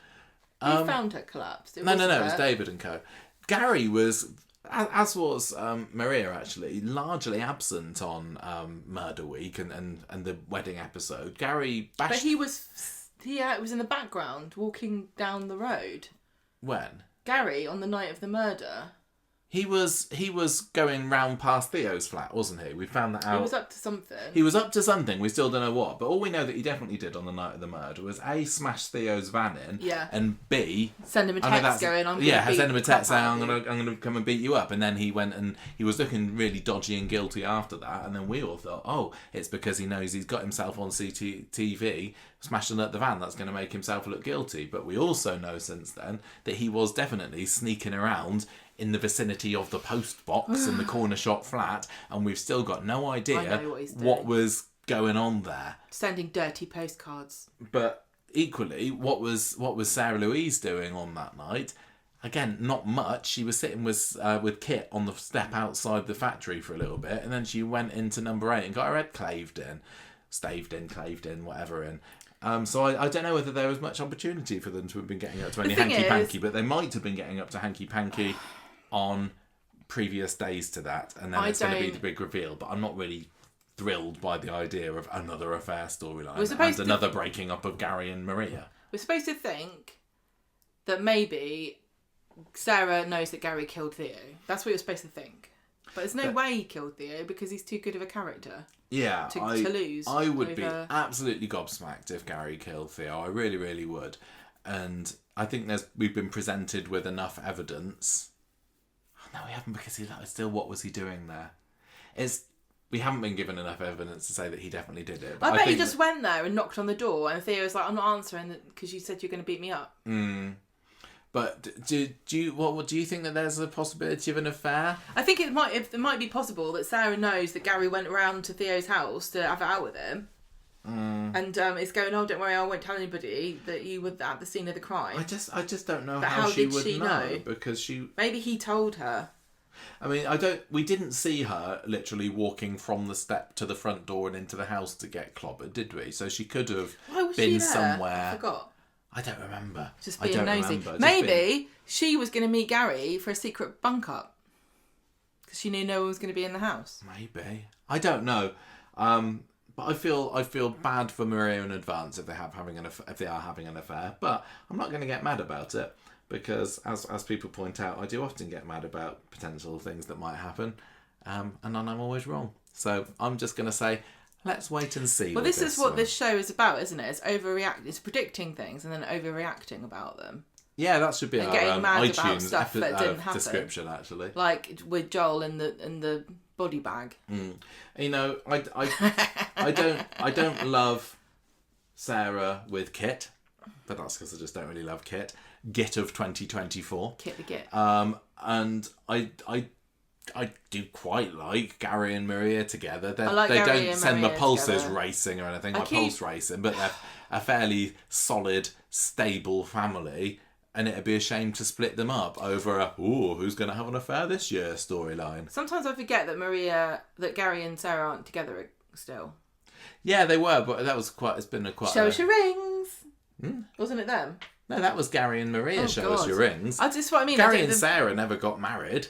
They were just dating each other for a long time, and they were a couple that lots of Corrie viewers really got behind. So if they were to be having an affair, I'll be interested to see whether they're able to reclaim some of their old fans. But I never really got on with those two together. It didn't work for me. If they make Gary and Maria, oh my god, Gary and Sarah get together, I'm worried for Maria because she's holding on for dear life on this show. I really like her because I love Samir. She's great. I don't want her to what would she do? What literally? You never see her in the salon. Very rarely. She's been very, very quiet. She's been underused for years. Yeah, she really is. And when they do use her, she's just a really annoying character, with that whole recycling stuff. I think everyone should recycle, but when I watched her telling me to, I wanted to just throw glass in this... everything in one big bin. No, I was going to throw it in the sea. At turtles or something. There you go. No straws for you. Here's a bottle. It just felt like... back in the day, and I don't want to be too rose tinted about it, but back in the day when couples were just like stable and happy, they would show them being stable and happy, and we'd get to know them, we'd get to like them, and all their very low key sort of adventures. And then when they had drama, then that made it all the more exciting because we were more invested with them. But these days, if a couple is having no dramas, if they're not having an affair or one of them's harbouring some mega secret or illness, then they just don't show them on screen. Coronation Street's like, if you like them that much, go and read the fan fiction. I don't know how much Maria and Gary fan fiction is out there, Gemma. I'm afraid to tell you. I bet you there's at least one. Maybe that's what Mikey North has been spending his time doing. Yeah. What he's not been featured for who knows how Can many you imagine years. if one of the authors of some fanfic turned out to be a Coronation Street actor? I think people would get so excited. Can you imagine them going up to the Storyliners conference and saying, I just got something for you. I think you're going to like this, Joe Parkinson. Read this. And they're read this. And they're like, no, we don't accept actor submissions. And he's like, fine, I'm just going to put it on fanfic.com then. This is full of smut. So you can't. Right, so... What's this? Another scene where Sarah Louise undresses in front of you, Gary? What's that? Oh, right, so... Jodie knows that Sarah was talking to Gary on the phone. Yes. So she's going to keep that little secret and then... Tell everybody in a few weeks' time. And we'll she's told... Oh, yeah. She told Shona, didn't she? She might have done, I don't know. End of the episode, Tyrone is on the phone to somebody mysterious, which you guessed correctly was Ronnie. I did say it was Ronnie, and then I saw some people theorising online that maybe he was in cahoots with Abby. And I was like, I shouldn't have been so sure about it in the short when I said that it was Ronnie. But it turns out I was right. So this is why I've got to be really confident with my, it was probably so-and-so. Your mediocre hit rate is giving you confidence. Sometimes I'm right, and it was confirmed to be accurate. I don't know why you're getting crap, episode. Because I'm the one that's always coming out with weird theories and stuff. No, I think it... Yeah, but your theories are a bit more whimsical and mine are me getting furious about something that I'm absolutely sure is going to happen and I don't like the idea of it, and then it turns out that it was nothing. Imagine really if this focus was given to things that happened in your real life. You'd cause chaos, wouldn't you? I don't care about anything that happens in my real life. No, I know. I'm definitely not invested in that. It's a bloody good job, isn't it? It's a bloody good job. So he's on the phone to Ronnie saying, we're putting someone through hell. We've got to meet up soon and talk about what happened on the night Theo died, ... So on Friday, Todd's going to see Summer, who's just miserable again, going, I can't believe that Tyrone is not admitting that he saw me, because he saw me and why isn't he saying anything? I'm not lying. I didn't do it. And Todd's like, what the heck? This is another one. This is like, why haven't you said this before, Summer? Just going to drop it offhand in the conversation here. I thought they all knew this because they talked about it. I don't know whether they all knew this or not, but I would have thought that if they did know it... I still don't understand why I can't remember. I don't know. Maybe they did. We'll get to it. We'll get into it. So, Tyrone is talking to Ronnie. He's like going, shut up, just keep strong and don't blow our cover. And Fizz comes over with his lunch, with Tyrone's lunch, and Ronnie gets away from him. Lisa is telling Ryan that she's going to have to speak to Danielle today about this. And he's like, I'm really suspicious. Why didn't she say anything before now? And Lisa's like, don't tell me how to do my job. I've already arrested somebody for this murder. I don't need to arrest anyone else. Yeah, I've actually got a really high hit rate with arrests. They just don't show that. Yeah, sorry. Not my fault they only choose to televise the arrests and imprisonments where I'm completely wrong. Yeah. It's like Big Brother. It's edited to make me look bad. It really is. She's like, I've got 90% clear rate on my cases. And you know what? On that fourth wall in the police station are all my certificates, all the times when I was employee of the month at the police station. They got it against me, honestly. They just don't want people to know that I'm actually incredibly competent. Have you heard of the Weatherfield panty murderer? No, you haven't, because I arrested him before he did any panty murders. So nobody. What would that be? Somebody just go around killing people with their pants. Is that like when Tony Gordon tried to garrot Jed Stone with a G-string? Yeah. Good times. Good times. Sorry for anybody watching ITV3, because Jed Stone has just made an appearance there this week. Well, you spoiled it now. Thank you for nothing. Didn't say whether he actually succeeded in killing him or not. Right, so she's mad because everyone's like, you really shouldn't have arrested Summer because I don't think you did it. And she's like, look, pigs don't fly, so why has she got a flying pig brooch? Doesn't make sense. Arrest her.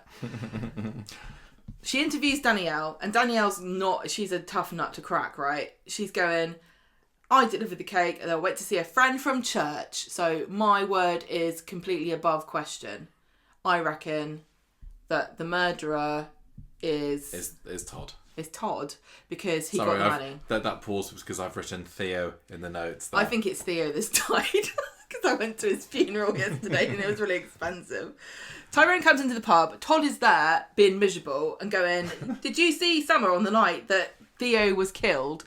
And Tyrone says no. And then Todd's getting even more wound up. And Roddy comes over and go, look, can you shut the hell up, please?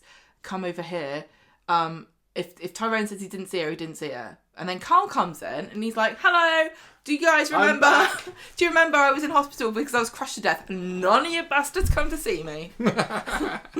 I'm going to come around and stand and overhear things because that's what I'm good at. Last time I loitered around and overheard things, I found out that Theo killed Billy. What will I uncover today? Ooh. What's that, Tyrone? You dropped a car on me. I was crushed nearly to death. And it's taken me weeks to get over it, but nobody missed me, did you? Yeah. What do you think of Ronnie's behaviour here? Because he's being a little bit devious, isn't he? And he seems to be the one that's steering Tyrone. Tyrone's definitely got the strongest moral compass of those two. But I would say both of them are fairly good guys. Yes. And the fact that, Summer's been arrested for a week now.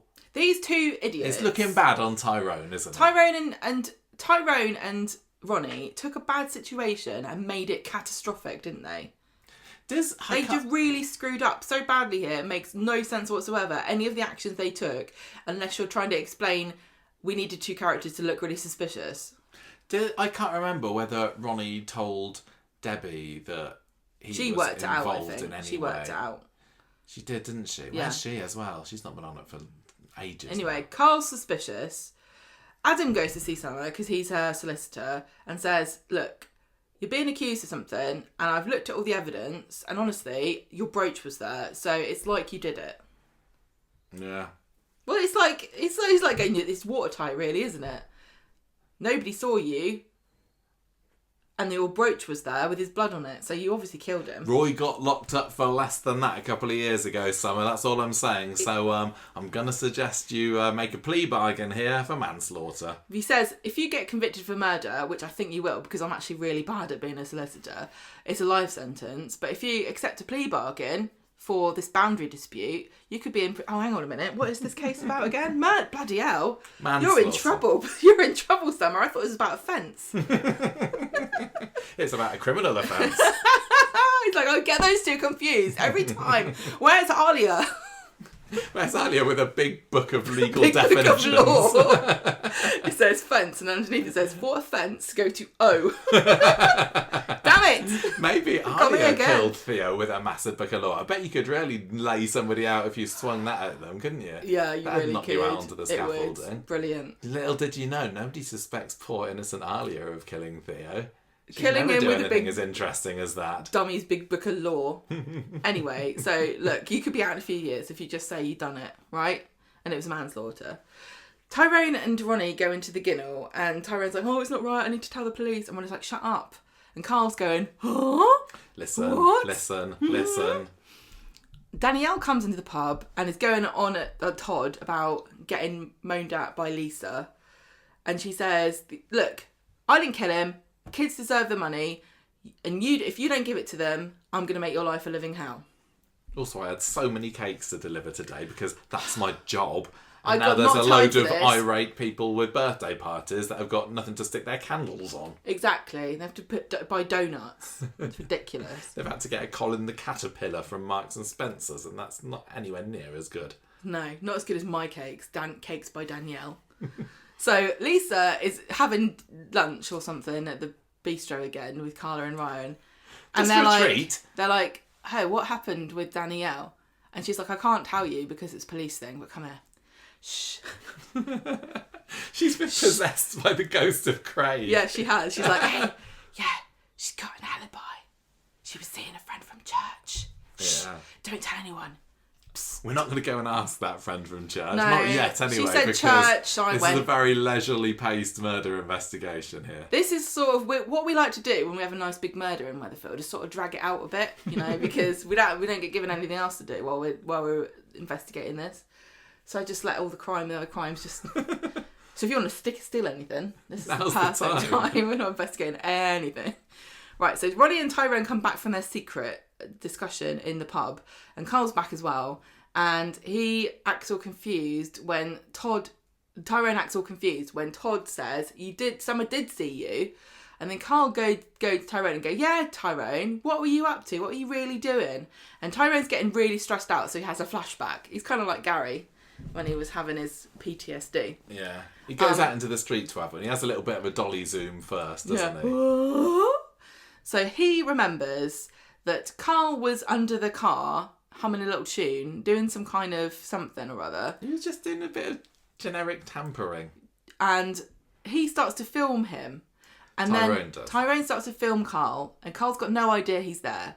Then he gets startled, and he, for some reason, decides to pull the lever of the jack and squashes. He just He's like, bumped into it. He's a bit of a klutz. This is the surprise lever. Oh no, it's not that one. I've only been working at this garage for the past 25 years. To be honest, I've just been skating by on changing the oil.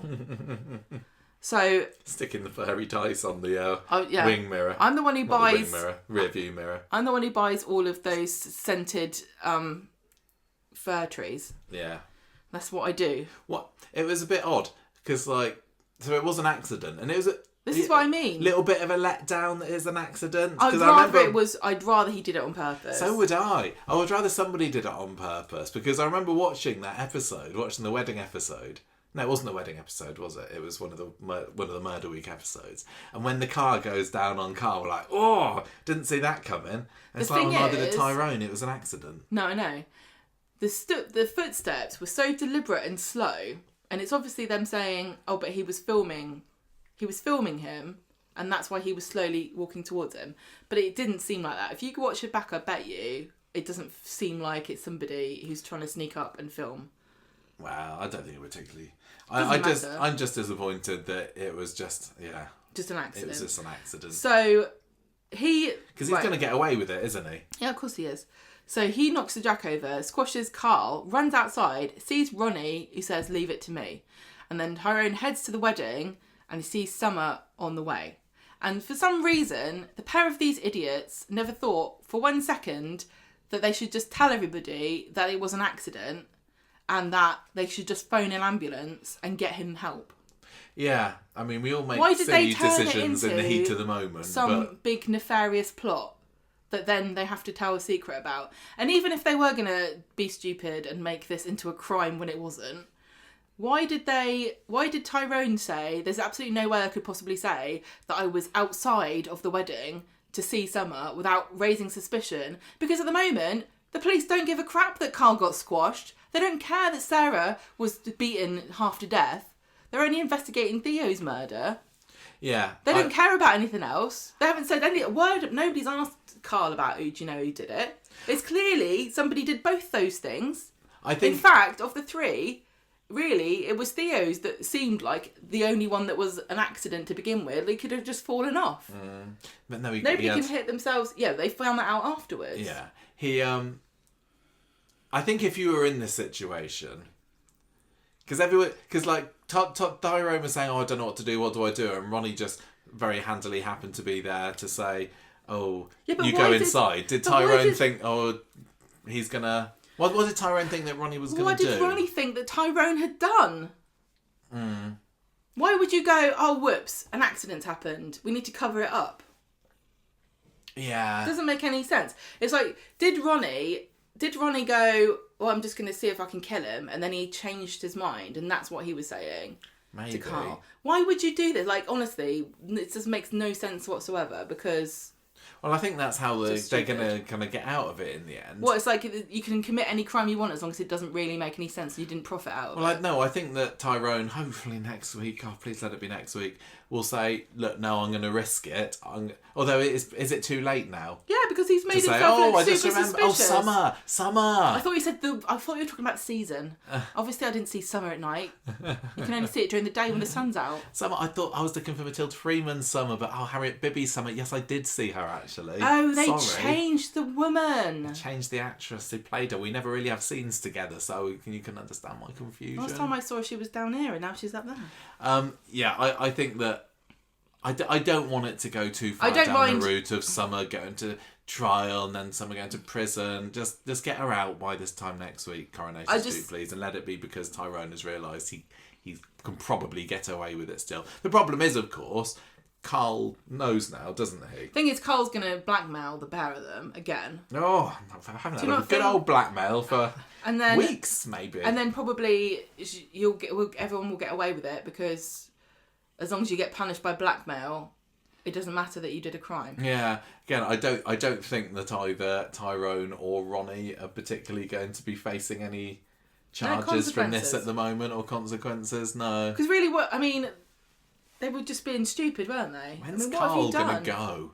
I don't know. But, so, he has this flashback. Then he goes and speaks to Ronnie in the flat. And Ronnie says, look, things are going to sort themselves out. Don't worry about it. It's going to get worse if we admit what happened. You might get charged with attempted murder. Tyrone comes home. If Fizz knows that there's something wrong with him, but puts it down to what Summer had said, going, look, you didn't see it, so I don't know why she's saying it. Don't let it get to you. And she's going to be fine. And that's the end of that. So I'm getting really hot. There we go. You can now open a window. Yeah. I just thought, how you said that the Daniels storyline was your favourite of the week. Just noisily opening a window. Yeah, sorry, I can't do it quietly. How did you rate this? What? About what? The murder storyline. Did you find it? Because we've been kind of taking the mick out of it a little bit. Did it offer any kind of enjoyable entertainment to you?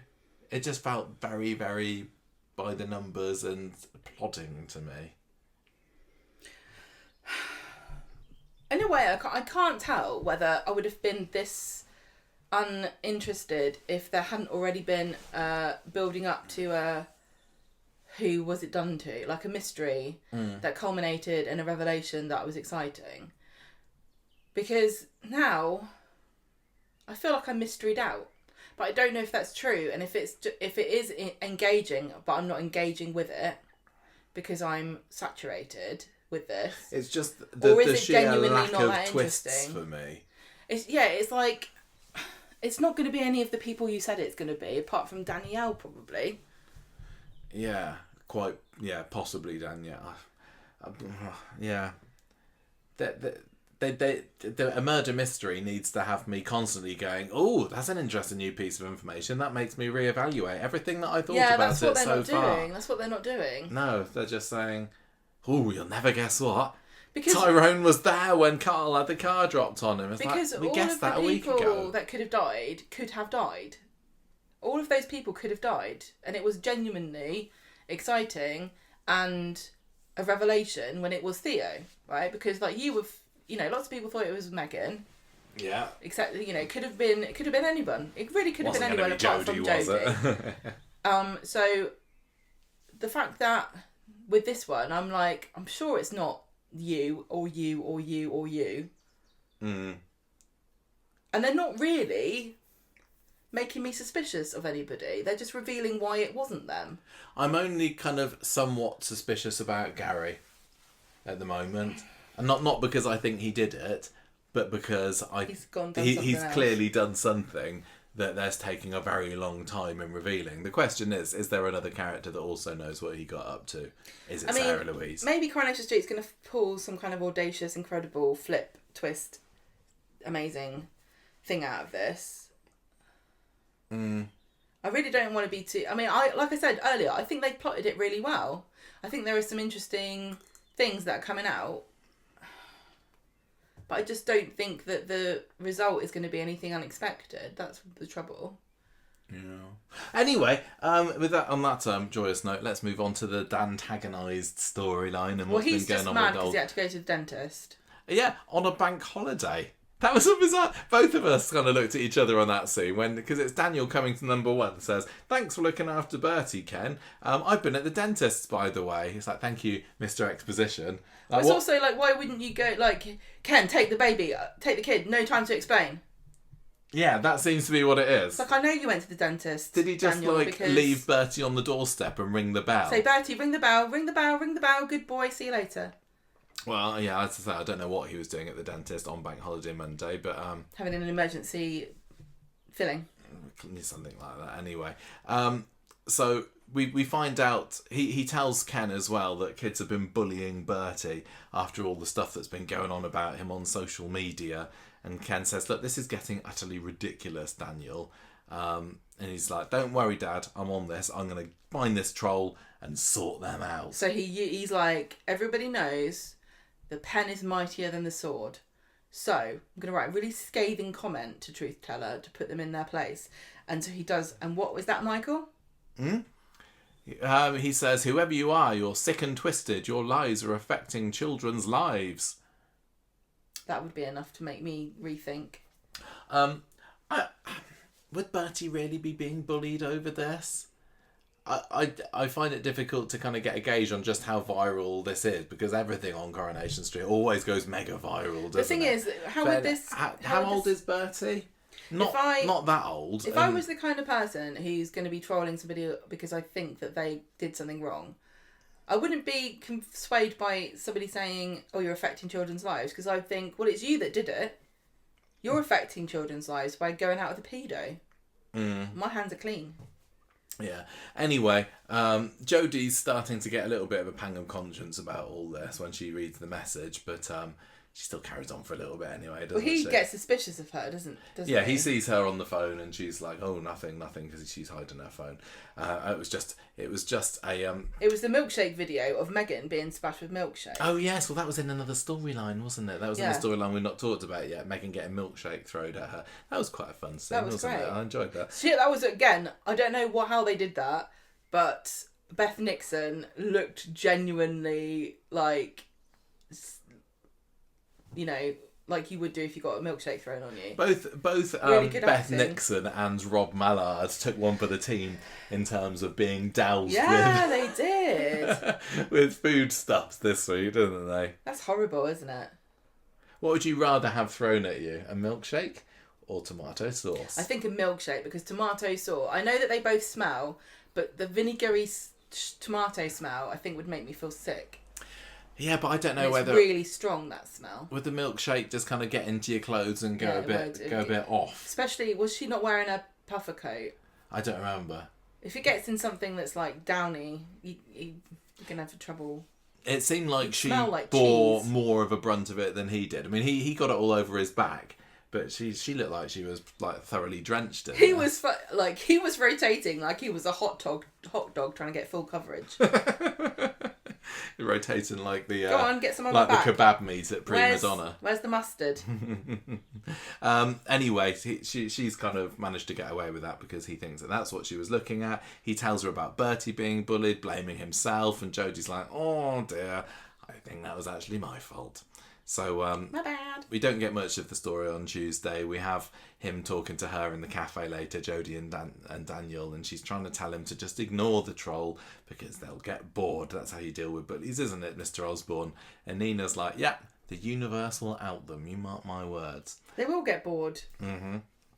But Daniel goes to the police station and he says, "Well, I've reported them, and the police are going to trace where they came from and get them to stop." I'm sure that's really high on their priorities list right now. You'll be surprised, Michael. Well, I'm just... You're the one that was saying they haven't got time for anything during the biggest murder investigation of the year.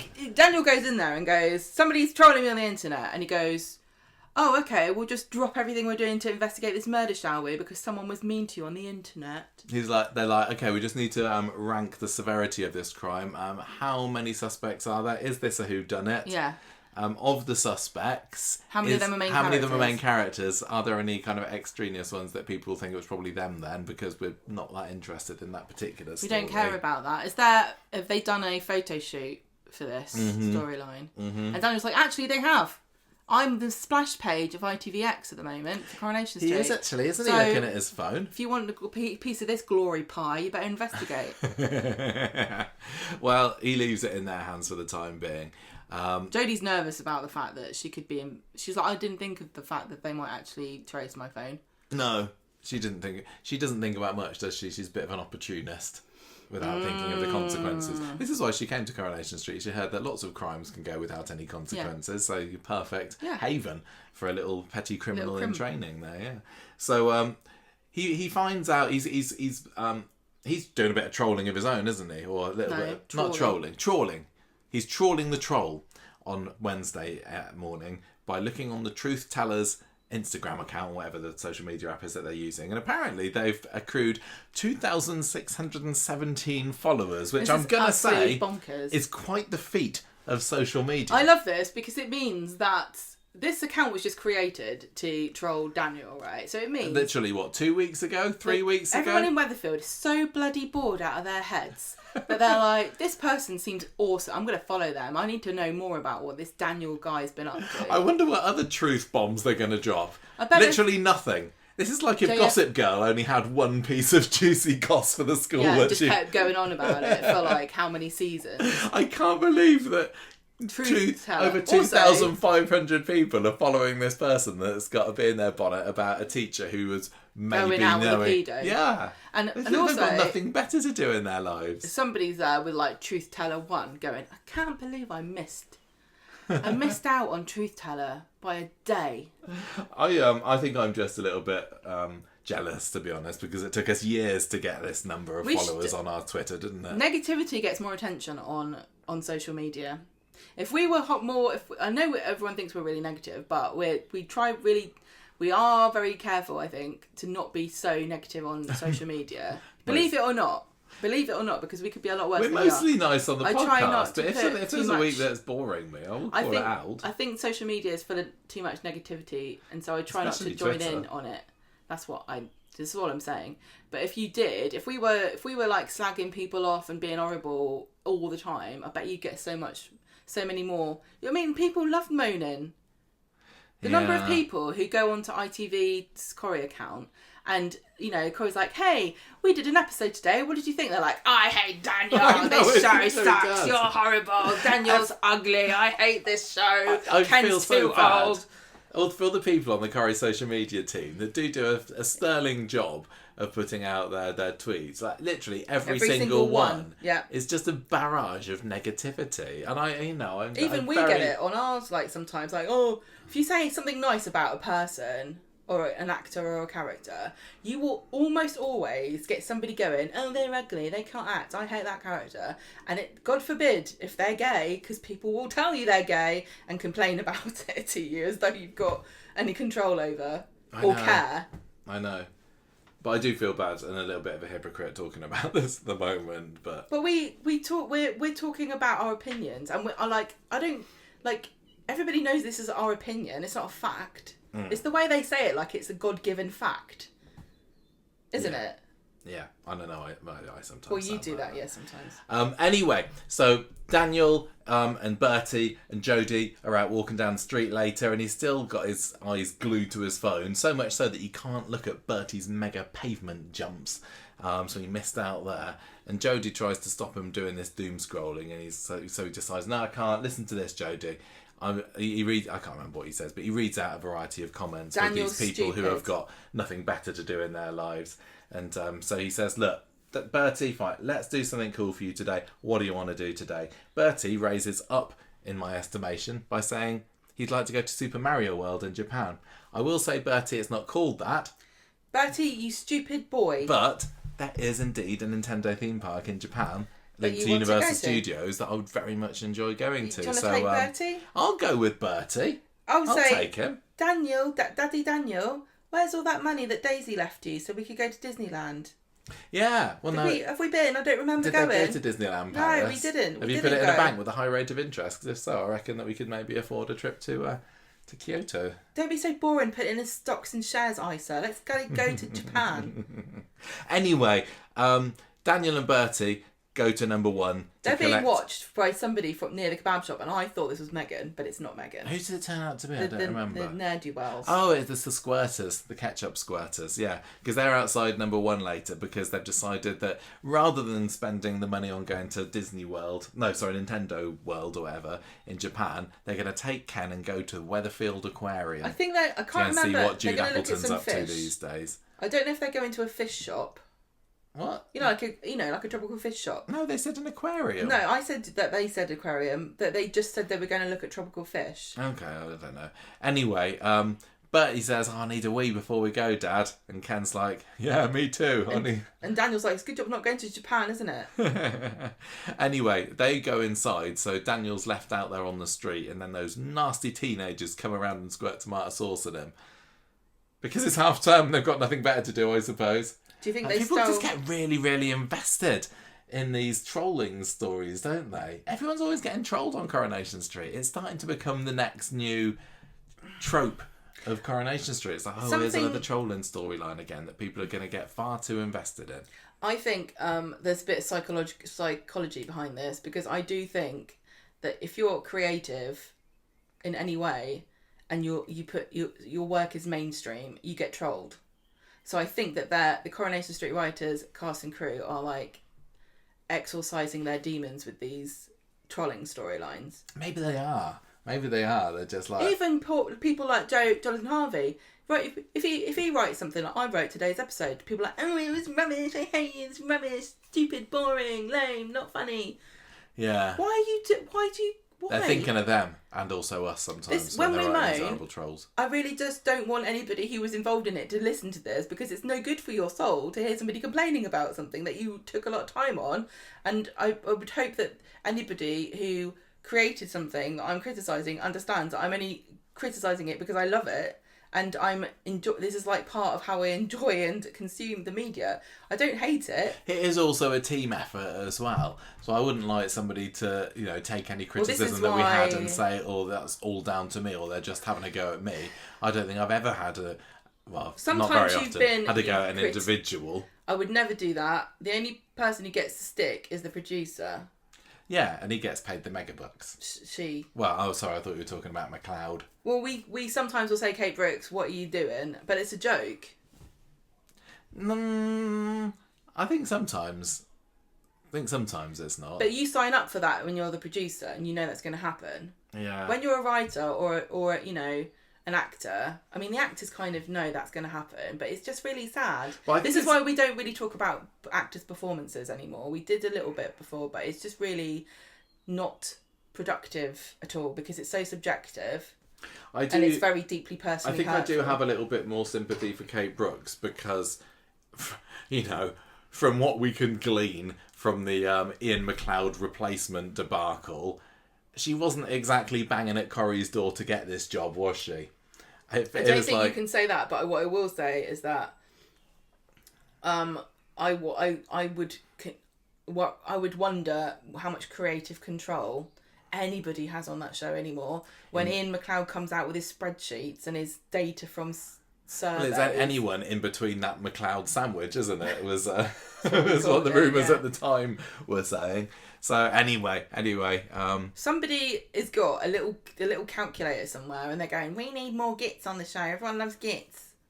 Maybe it is. Maybe that's what the survey results say. Yep, you cannot do it. You cannot do it by survey or committee. I'm sorry, but you can't. We've always said we love villains. Yeah, villains on Coronation Street are great. I love a good villain on the show. It doesn't mean we want every single character to be a villain. Yeah, but you don't need one good villain who's antagonising the whole street is far more effective than the sum of the parts just of low-level 20 meddlers. Yeah. So anyway, he goes back into the flat, Daniel does, to get changed, to get all the sauce off of him.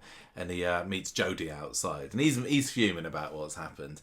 And he says, I'm so mad, I'm not even going to go to the aquarium anymore with my elderly father and my son on half-term. I didn't really understand what his reasoning there was. Did he not really ever want to go to the aquarium and he was just looking for an excuse to get out of it? Did he pay these people to come and square him so that he could just have another sad old mope in his flat with Jodie again? I don't know, because I thought that was a little bit out of order of him, didn't you? Yeah, it was like, I'm too sad now. Too sad to go and see some fish. And Adam's like, come for a curry. He's like, yeah, fine, okay.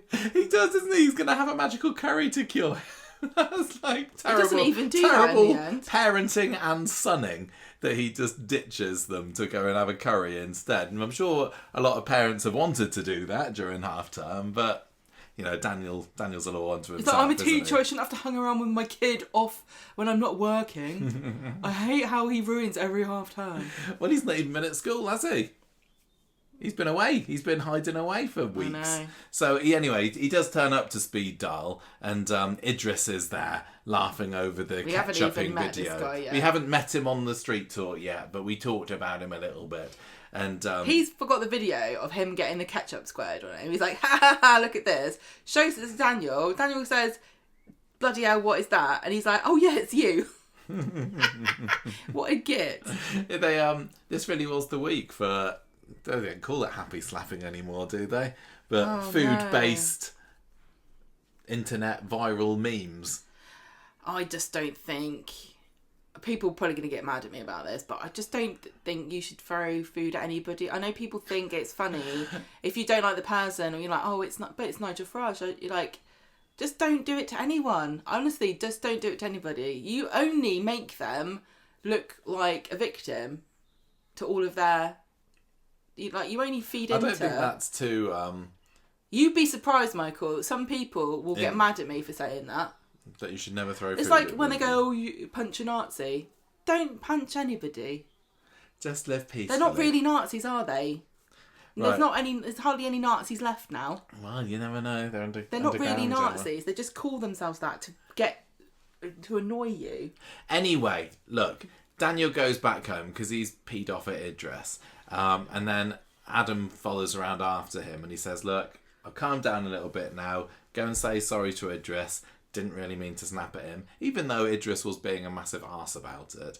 So he goes to switch his phone off and says, look, I'm just going to take my phone off. I'm not going to be obsessed with these messages anymore. I totally missed that when you said that Daniel swiped everything off the table, because I don't think I did say that. I think I actually forgot that part. Yeah. Well, he did, didn't he? He got mad and then threw a hissy fit. He basically... I mean, it's not the same as Christmas, but he basically turned up to, like, their festive celebration, invited himself. Nobody wanted him there. It's not even his thing, it's Alia's thing.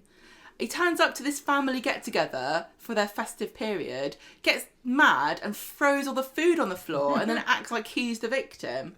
Yeah, I think maybe this new Truthteller that's turned up on Friday could have a field day with that. I know. Intolerant teacher. Yeah, like destroys Eve's celebration, local restaurant. Or maybe it could vandalises. It could be in the Weatherfield Gazette and the headline could be Eid by Gum. Yeah, sorry, he does get mad. And I'm sad that I feel guilty that I missed that because that was one of my favourite parts of the week. That was brilliant. I love Daniel's meltdown. Daniel having a meltdown and going off the edge. He's very, very good at it. He gets he's like righteous indignation, isn't he? Yes. It's because he's like... That's how you do it, Alia. Yeah. It's because he's mad. He's like, but it's me, Daniel. How could anybody think I've done anything wrong ever? Why are people mean to me, Daniel, the best one ever? I can write poetry. I'm a Barlow. I know how to use grammar, apart from full stops at the end of sentences. Yeah, he is. He does not use full stops at the end of his I think that's a millennial thing. I think lots of millennials. I don't use full stops at the end of text messages. Daniel would. I think it's also more of a female thing, because to me, full stops are passive aggressive. No, they're not. They are. They're not on at all. On a text message, they are. are. I can't believe you're actually saying that without an ounce of tongue in cheek. Because do you really think that? That's ridiculous. Do you not notice I don't really use full stops? Not particularly, but to say that full stops are passive aggressive, I thought that's what the Gen Zers are saying. They are. Michael. This is you just getting down with the kids, isn't it? There is nothing passive aggressive about using correct grammar. He's such a square. Me and Daniel. Look, loads of people said that. I literally can't believe that you've said that, because I just read an article a few months ago about people. We talked about it, and I said I feel the same way. Oh, honestly, it's ridiculous. I'll tell you what I will never do, unless the other person started it, is put a kiss. I don't like doing it. I'll do it if I have to.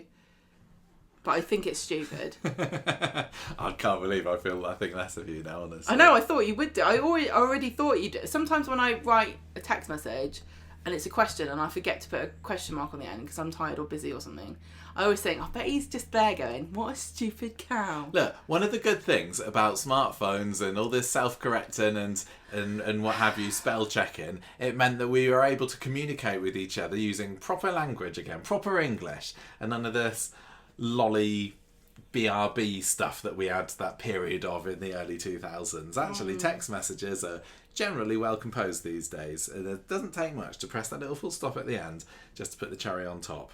All right, David Mitchell. It's not passive aggressive. It's absolutely normal and correct. Who agrees with me? Don't write in and say you agree with her. Write in and say you agree with me, or don't write in at all. No full stops at the end. Ridiculous. Anyway, Daniel goes to switch his phone off because he's realised that maybe his phone is what's causing him all this angst at the moment. But then he has it in his hand and he sees something else there and he's like, "Argh!" and chucks his phone to the ground, smashing it up, terrifying Bertie, who scurries off into the bedroom area because he's seen something else there. And Ken is like, what the hell are you doing, Daniel? This is ridiculous. And Daniel says, well, no, what the hell are you? Shut up. Megan's really messed me up, Dad. And Ken says that your responsibility to Bertie is bigger than any of this. Sort yourself out. And Daniel says, oh, well, yes, what kind of father am I? All right, Ken. And Ken's like, well, you didn't nearly burn your kids down in the house because you went to get cigarettes from a pub. So you're all right. You really held that against Ken. Yeah. Anyway, in a very calm and reasoned kind of conclusion to the episode, Daniel declares that he's going to find Truthteller and kill them. They must have had... Going to bash them with a brick. At least one meeting. Push them down the stairs. At least one discussion they would have had to decide what this troll was going to call themselves. Who? The Coronation Street people would have had a discussion and gone, what's the troll going to be called? And they went with Truthteller. What do you think of that? Oh, the blandest it's really possible bland, username. But the thing is, this is I'm what... surprised nobody else has taken it, to be honest. It's really fourth wall... Yeah, it's what I made a joke about earlier. It's really fourth wall breaking to have this, because I don't think that you would ever refer to them by their name. But if it was a real, like, say it was a Reddit, I know it's not on Reddit, but it's on the social media, it'd be like, oh no, Smelly Ball 69's being rude to me again, wouldn't it? They've always got stupid names. They had to, like, pick something that wasn't just really dumb. Yeah, like... And too on the nose. It's definitely not Jodie. Yeah, like, Weatherfield Vengeance, Justice Man. Not a woman. Newcomer. Yeah. Swallow Fan 84. Anyway.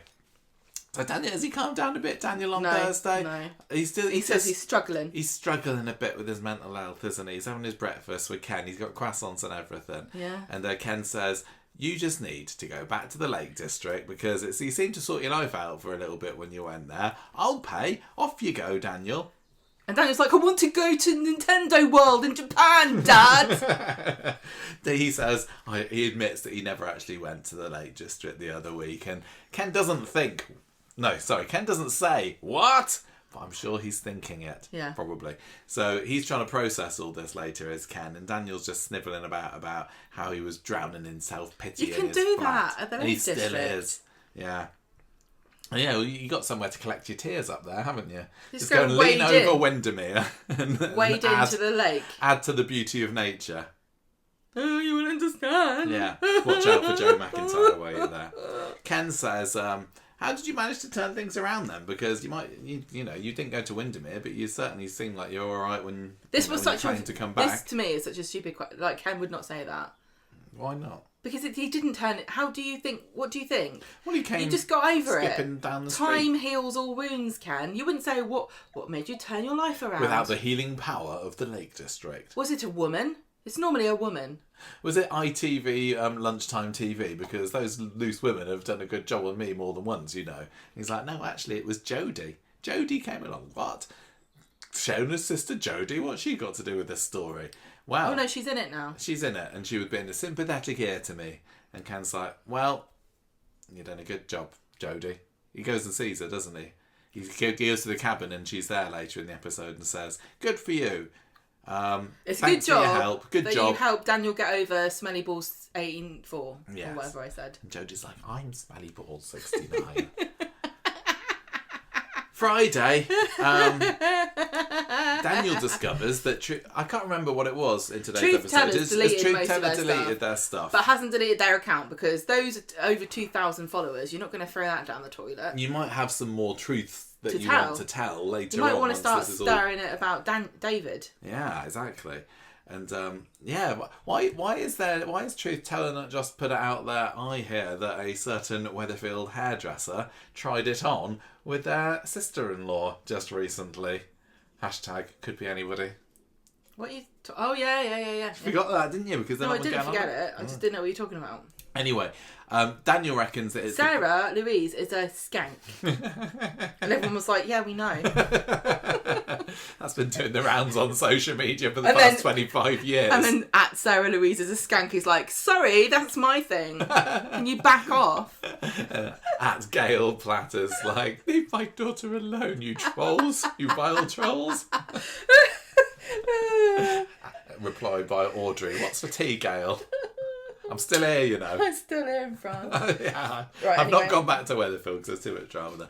Anyway, what happens on Friday? Well, it's like, maybe the police have made them Jodie scared. is pleased with herself that it's all over. So Daniel decides for a treat, for a really lovely treat. Special. Not gonna, there's so many fantastic eateries in Manchester, aren't there? We've been to a few ourselves. But do you want to go to Blacklock? Rather than going to Blacklock to partake in their delicious cheesecake. I've got the recipe now. I don't need to go. Daniel says, "How about we all come to the bistro and Ken's going to get in this fancy sparkling wine that's not champagne because I want to announce to everybody it's all over." Oh no! But no, it's not. Twist. There's another account that's been set up that's also sending nasty messages. How could this have happened? Oh well, I'd better focus on going back to school on Monday, really, because I probably should have been doing all my planning this week. I can't believe this new troll, "I love dirty bums," is coming at me. So this isn't Jodie again, right? No, because she's like, Has she what inspired the hell? a copycat troll? I thought it was really funny how Jodie was like, "That makes no sense. Who's doing this?" I love that. She's just made it so obvious it was her if you were paying attention. But Daniel's like, Daniel Lynn gets really weird and paranoid and goes to Toya's like, "Is anybody here an internet troll?" Oh, yeah. And she says, "Well, we were running a special offer for anybody who internet trolls you gets 20% off their food bill." So it really could be anybody in here. Yeah. See that table in the corner there with 3 Billy Goats Gruff sitting under, and there's a little something underneath the table. It's a glowing light of a laptop. That's not an internet troll, that's just a fairy tale troll. That's the closest that we've got, Daniel, I'm afraid. So we have sparkling internet troll. There's going to be not a scene on Monday outside the school gates, but maybe we'll get a scene outside the humanities department. Yes. Where some of the teens there are going to be being a little bit too precocious with Mr. Osborne. That's not the right word, is it? No, it's been dicks. Being a bit of a git with Mr. Osborne. Or maybe it'll be Hope down that corridor. It could be Hope doing this. Yeah. It is really funny to believe that there was only one troll who was doing this. Well, they were kind of the Pied Piper of the trolls. Mm. So you said earlier on that this was your storyline of the week, right? I just love Daniel getting he's a horrible person. I think he's terrible, but he's one of the most fascinating characters because he does not get... I can't get too mad at somebody who knows how to use an apostrophe. You are putting too much stock into that. I think also it's really funny that there are two people who are genuinely suffering from really traumatic mental traumas with Daniel and Summer, because these actually are my worst nightmares. I am fascinated by wrongful convictions because it terrifies me. It could happen to anybody. And being trolled on the internet, it's happened to me once, and just refreshing and seeing new people just rocking up to have a go at you about something that you didn't do. When was that? I'll talk to you about it later. It wasn't you if I tell you, remember. Okay. But it was just the most soul destroying, traumatic, horrible, staring under the blanket, looking at this, refresh. There's more comments. There's so much. I'm reading every single one. You definitely do the same as him, wouldn't you? You wouldn't be able to tear yourself away from them. You couldn't stop looking. But the thing is, they stop. They will stop eventually. Some people, they never will, though. There are some people I feel really bad for about, you know... I can't think of... I'm not going to say specific people. Maybe I'll say one. Amanda Knox. I don't know if she... I don't know what happened with that. But she, no matter what happens, they will always say... You know, people will always say the same thing and talk about her. And every so often it just turns up again and happens again. Yeah. Where do you think this storyline's going? Who's the other person doing this? Well, I don't know. Does it matter? I don't know whether it's supposed to be somebody that we already know. I mean, the only person I would suggest maybe is Hope. But oh yeah, I think so. Could be Hope. Could be her. I don't know what the kind of satisfying ending for the storyline is, really. Because she's getting it with Will now, isn't she? So it would make sense, actually, if it was her in some kind of misguided attempt to impress him. Oh yeah, could be. Because she got really upset when Fizz took her phone off her. Yeah. It wasn't not just about the text messages to Will. Maybe she was worried that she would find the evidence. Because this was Friday. Yeah, they hadn't happened by that point. Yeah. Or maybe it had, and the post just didn't pick up traction until It's not Friday. gone viral yet. I don't understand. Yeah, I thought this was quite fun. I still think that Jodie, they need to put a bit more meat on her bones storylines wise, because there's only so long that I can be mystified about what her deal is. She's a bit of an enigma, but I need answers now. Okay, so that was that storyline. And Nazir, Gemma, our favourite new character. No. Idris is here. It sounds like that Saturday night. It doesn't really. No, it doesn't really. Tell us the story. A new character has been unlocked with our DLC. They don't turn up until Tuesday. No. Yeah. Cool. What if you were going to buy DLC for Coronation Street? Which character would you unlock? I don't know, but I feel like we've all been, cajoled into buying the Gits pass. Yeah. This year. It's just going to be really annoying. Maybe it's because maybe these are all the adverts and we need to pay for premium to get rid of them. Right, on Monday, Ida and Malali come to Speeddale for a meal. And Betsy and Dylan are both competing with each other because Leanne is giving them both a trial shift to find out which is the ultimate teen for working in the bistro. The Speeddale. Who looks best in the little pink apron? Is this not really mean? I don't think you're allowed to do that. I don't know. Betsy's gone brunette as well, everybody. Yes, well, we saw that Sydney Martin dyeing her hair we spoke about a couple of months ago. They had to mention it in the... Well, I want to know, when's Debbie going to go pink? She's not going to be pink for long, though, is she? Because I've seen that she's not got pink hair anymore. She's not pink anymore, no. Right, at the end of the shift, Leanne just hates Dylan.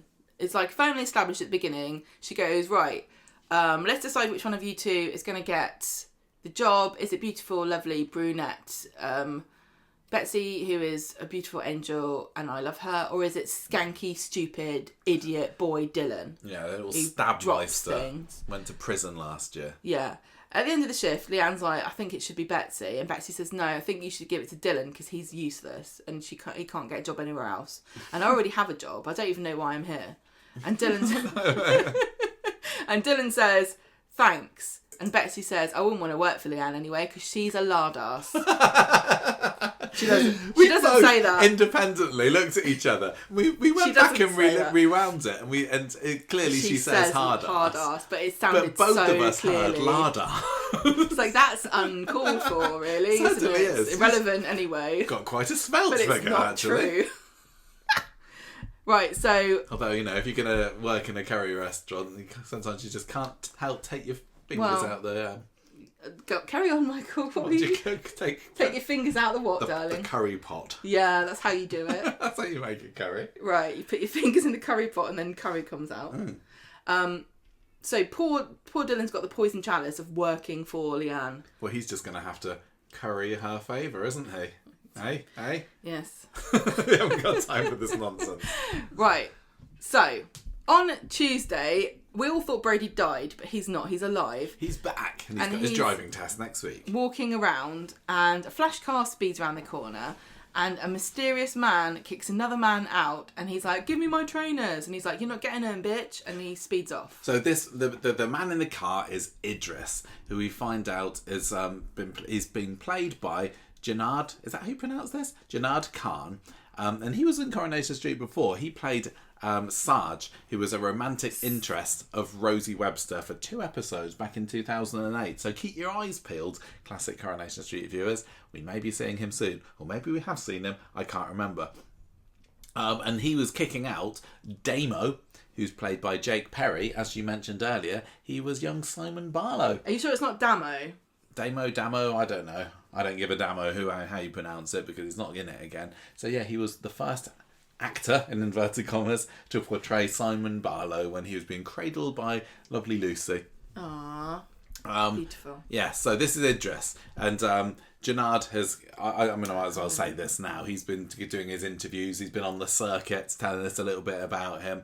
And this is what we got to look forward to, everybody. He's multi-layered and incredibly ambitious.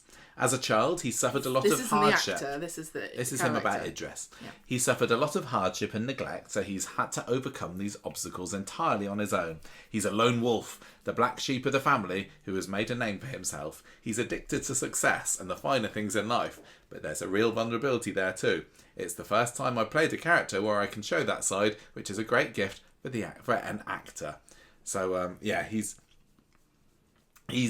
one of these self-made business types on Coronation Street who's had to fight to get to where he is, even if it's meant crawling over people on the way, I think is the idea of this. So he's got a background to his nastiness, I suppose.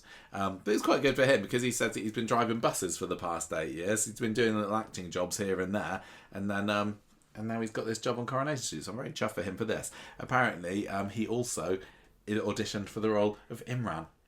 So and he bought a Coronation Street magnet. Yeah, he did. After this failed audition, and he put it on his fridge, and it's been there for years. Yeah.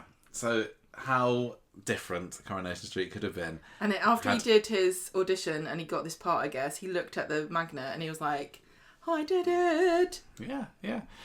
Anyway, so that was the story of this, and I had a very poor first impression of him. Wasn't happy with him. But I think we will get the picture about why. Almost every time they introduce somebody, they have to slap you around the face with whatever character trait they've thought of.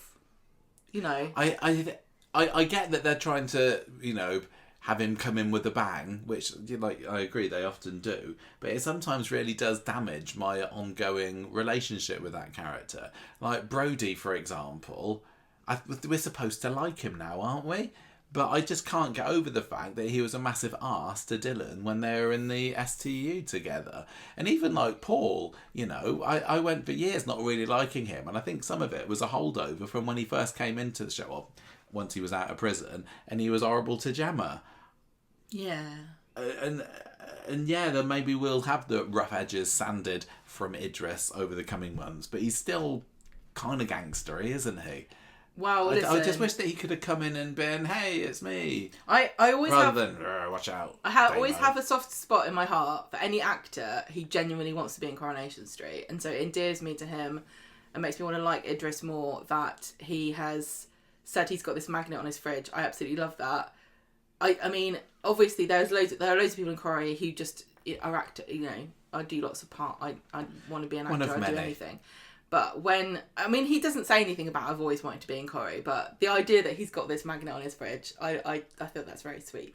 I do as well, and my opinion towards Idris has softened over the week. He was not nice at all when he was laughing at that video. No, I know. But it was kind of funny because I was also laughing at Daniel getting squirted with red sauce. But yeah, this first episode where it's like, oh, you owe me money, I'm going to beat you up in the ginnel. Yeah, but even that is, no, it's because it's boring. It's like, oh, a man, he's got money, there's money deals. It doesn't feel like many years ago since we last had Damon Hay. I mean, they're very much on the same kind of page at the moment, doesn't it? Yeah, it's just... Back at it just reminds me of us saying, oh, I'm fed up with all these gangsters in Coronation Street. And I don't think he's a gangster. Do you think he is on the up and up? Because I don't. What do you... I don't think he's on the up and up. Yeah, who has a I legitimate hated him business? less. Who's got a legitimate business who needs to employ a teenager to empty a flat at short notice? That's incredibly dodgy, isn't it? I thought it was I'm not particularly inspired by the fact that Brody is in the cahoots. No. Right, let me tell you. Because again, I'm not a huge Brody fan. Right, so Brody regards this. Then we get Adam going back to speed dial again. He's having a meal. And there's some annoying business blokes in there. And Sally and Tim as well. And Brody comes in and says, can I have a shift? And Leanne's like, I should really have hired Betsy as well as Brody, as well as Dylan. But yeah, why not? So he comes over and he serves these guys. And these blokes are being really loud and a bit sexist. And Leanne's like, look, here's the bill. Can we have the table back, please? Time to leave. And they're like, we haven't even finished eating yet. And then Sally and Brody join in. There's this big argument. And then one of these guys knocks a bowl of curry onto Brody's trainers. Which is, you know... Well, me, it was Daniel. Yeah. Then in comes Idris. I thought that they were being a little bit harsh on these two guys. Yes, they were being pretty obnoxious. But sometimes you go to places in public and there are obnoxious people and you just kind of talking really loudly. You just got to suck it up, really, don't you? Well, it's really Sally annoying. saying, we don't like your tone in this. We're not like this round here. We're not sexist. Sometimes we're homophobic and racist, but we're never sexist on this show. And if we are homophobic and racist, it's because it's an issue storyline. Actually. And I don't remember seeing you in any talks with charities. Where's your advice page? So anyway, yeah, you could just say, can you please be sexist more quietly? Thank you very much. But they don't. I think that British people generally would just kind of roll their eyes and maybe I don't think they would get confronted. No, people would just be like, what a pair of wankers. So, the curry's knocked over Brody's trainers. This is where it escalates. So in comes the car man, aka Idris, and he's like, right, that's it, lads. This is your final warning. Idris comes to save the day. Before I use your jacket as a mop. And they're like, wow. I know. He's so handsome and cool. I love how they were immediately backed down by him threatening to use their jacket as a mop. It's like... Oh, well, that goes too far, mate. Seriously. You're not going, are you? You're not going to. So anyway, they're like, whoa, it's a new character. We've got to go. So they pay. And he's like, right, you've got to pay for this lad's trainers as well. How much are they worth? And Brody's like, oh, £100. Where did you get £100 for trainers? I want to know why these guys just had all the cash in their wallets. Who carries that much around these days? I'd be like, well, PayPal you. I thought that the fact that the amount that they kind of backed down, how quickly, in the face of Idris, who I was already by this point going, oh, I don't think I like this guy. Oh, look, I'm supposed to love him because he's rescued Leanne from these horrible sexists that are dining at. What were they saying that was sexist? Oh, I don't remember. Not eating this unless it was made by a woman. All women can do is cook and have babies. Sure, it was something along those lines. Look at that woman over there. But yeah, I didn't enjoy She's that. ugly. Anyway, we now find out, although, we knew already because we'd seen the promo for it, that this is Idris, Alia's dad's cousin. Yeah? It's Cal's cousin. So it's not really Alia's cousin, even though everyone's calling him Alia's cousin. Is it her second cousin? I don't remember how it works. Oh, it's Idris! Alia, wow, it's me, Alia. You've come to save us from these sexist curry eaters. You're not suddenly appearing. I talk about you all the time. Wow, look, everyone, this is Idris. I'm always talking about him. Remember? And everyone's like, sorry, Alia, we don't really hear what you say. They did try to establish that he existed in the world of Weatherfield before by Leanne saying, oh, I remember I was at a wedding and I was at a table with you once. You haven't just suddenly appeared. Yeah, I mean, so it's Cal's cousin... Right, well, it doesn't matter. It doesn't matter. It does matter because Leanne ends up tonguing him and she was going out with, Cal, so it is a bit weird. Leanne's like, oh yeah, I remember you. I didn't fancy you at the time. Weird, I fancy you now, isn't it? Ollie's like, this is Adam, my boring boyfriend. And Brody says, Idris, give me a job. And he says, I work in property development. Brody's always wanted to work in property development. I love property development. Are we going to have Idris and Ronnie go into business together or competing? My God, how boring. There's nothing I find more boring than a boundary dispute than property development. Oh, well, if we're this not is what careful, we watch our soaps for. If we're not careful with the way we develop this property, it might turn into a boundary dispute. Nobody wants that. And I was like, oh, I love boundary disputes, actually. Oh, God. Right, so...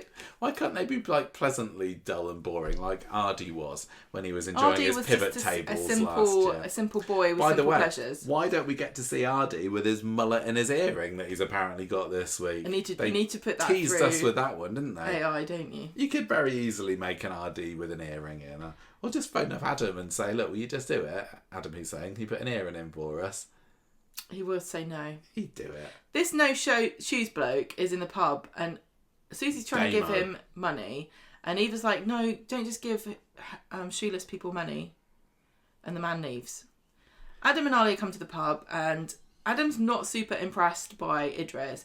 And Ollie's like, oh no, he's great. And she changes her tune by the end of the week. He turns into an absolute love rat, doesn't he, to her. So, actually, he's not lovely because he's beating up Mr. No Shoes in the ginnel, going, where's my money? He wasn't properly beating him up. He was just giving him a good old push up against the wall, wasn't he? Shove. And Brody comes around and sees him, and Idris is like, swagger, I'm swaggering past. And then they go back outside the ginnel, and Brody's like, wow, your car's amazing. I definitely want a job with you. I wish I could have a car like that and steal people's trainers. It's all I've ever wanted. And he's like, well, okay then, I'll recruit you as my teenage goon. Has he not learned? He's been a teenage goon. Hasn't he not been a teenage goon for other people? He was just a teenage goon for himself at the beginning, wasn't he? I was self-employed, but I'm looking for stability. Right, so on Wednesday, Brody and Idris are in the cabin, and somehow, for some reason, Brody still wants a job off him, so he's decided to come with him to get some sweets from the corner of his shop. Yeah, he does a bit of sweet talking on Rita, doesn't he? Idris is like, look, Not can you drive, kid? And he's like, yeah, I can drive, but you have to sit with me in the car. You can drive in a week's time. I haven't done my driving test, but I'm going to pass it for sure. And it just says, look, clear out a flat because somebody owes me money and they've done a runner, so I want all their stuff. And Brody's go, okay then. And he's trying to pick up a part. This is so bizarre. It's so bizarre. He's only just turned up yesterday and already he's redirecting his parcels to the corner shop. What has he bought? So Rita and Brian have a skit where they don't know where his parcel it was is. a bit of a skit, wasn't it? Then they find it, and then he's like, thanks, love, here's 50 quid for the charity box for surviving the storm. Yeah. And they're like, we don't have any domestic violence around here anymore now. Because we killed the guy. I think that the money goes directly to the washing powder for Tyrone's purple hoodie that he hasn't taken off in the past month. Maybe. So, Alia and Adam go to the bistro, and Idris comes with them. And then Brody texts and says, done it. And Idris says, I'll stay with you, Alia, for a bit. And Adam's like, no. Oh, okay, fine. On Thursday, Dylan and Betsy are flirting, aren't they? And Betsy's like, let's hotwire a car and go to Blackpool. And he's like, no, I don't want to go to Blackpool. Is she serious here? I don't know. But what happened the last time you stole a van, Betsy? Do you remember that? Do you remember you and Lauren having a bit of a crash? Can't you just get a bus or...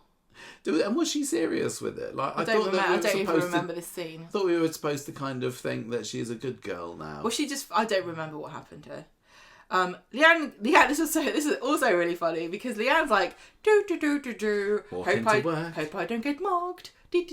And there's a guy watching her from the ginnel, the villain's alley, and she's just about to open the door, and he jumps on her, and she's like, oh, gouge your eyes out with this key. And he's like, oh, no, I couldn't possibly be blind. And Idris is there going, oh, a feisty one.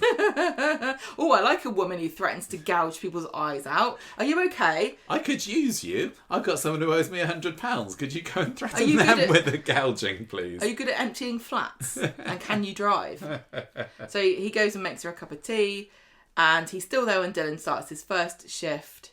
And Idris really likes Leanne, so offers her to get her a drink in the pub, and they end up kissing each other. Yes, they do. They go to the pub and then they compare who can do the best Birmingham accent, don't they? She actually cracked one out. I think really that well. she was actually fantastic, wasn't she? She'd learned that off Ozzy Osbourne. Yeah, they just. I like how she's got such a bad read of him that she thinks that he's mega chill and she's the fiery one, and therefore by chalk and cheese rules they're going to make a perfect couple. I think it's time for Leanne to get back on the wagon again. I'm not particularly fussed by this. You said originally, maybe Sarah Louise, and he definitely screams to be Sarah Louise type. He's like, doesn't he? I'm a bad boy who's going to complicate your life, and Sarah's like, oh no, my knickers fell down. Sorry, I'm already having an affair with Gary. Maybe he might have killed someone. Have you killed someone? Yeah. So no, Leanne. I actually think. I don't want to get too... I started off really bad with him. And then as the week went on, and as he started to have these nice scenes with Leanne, I genuinely did like them. And I thought, he seems to make her happy. They're having a nice little snuggle together. And then this little niggling voice... I think it's probably Evil Roy, because he's not been saying anything on Corrie this week. So he's been saying, oh no, he's going to be horrible. You're going to hate him. There's going to be gangster stories. There's going to be drugs. There's going to be roughing up in alleys. There's going to be all this stuff that you really hate on Coronation Street. And it's all going to come from Idris. And all the girls on the programme are going to fancy him. I think that not only is Idris the type of character that I just hate on Coronation Street, he's this little person in real life, a massive smarmer. Thinks he's so fantastic. I just can't stand this type of person. I admire the confidence, but I hate it. Yeah. I wish I was confident. I wish I liked myself as much as these idiots seem to love themselves. How easy my life would be.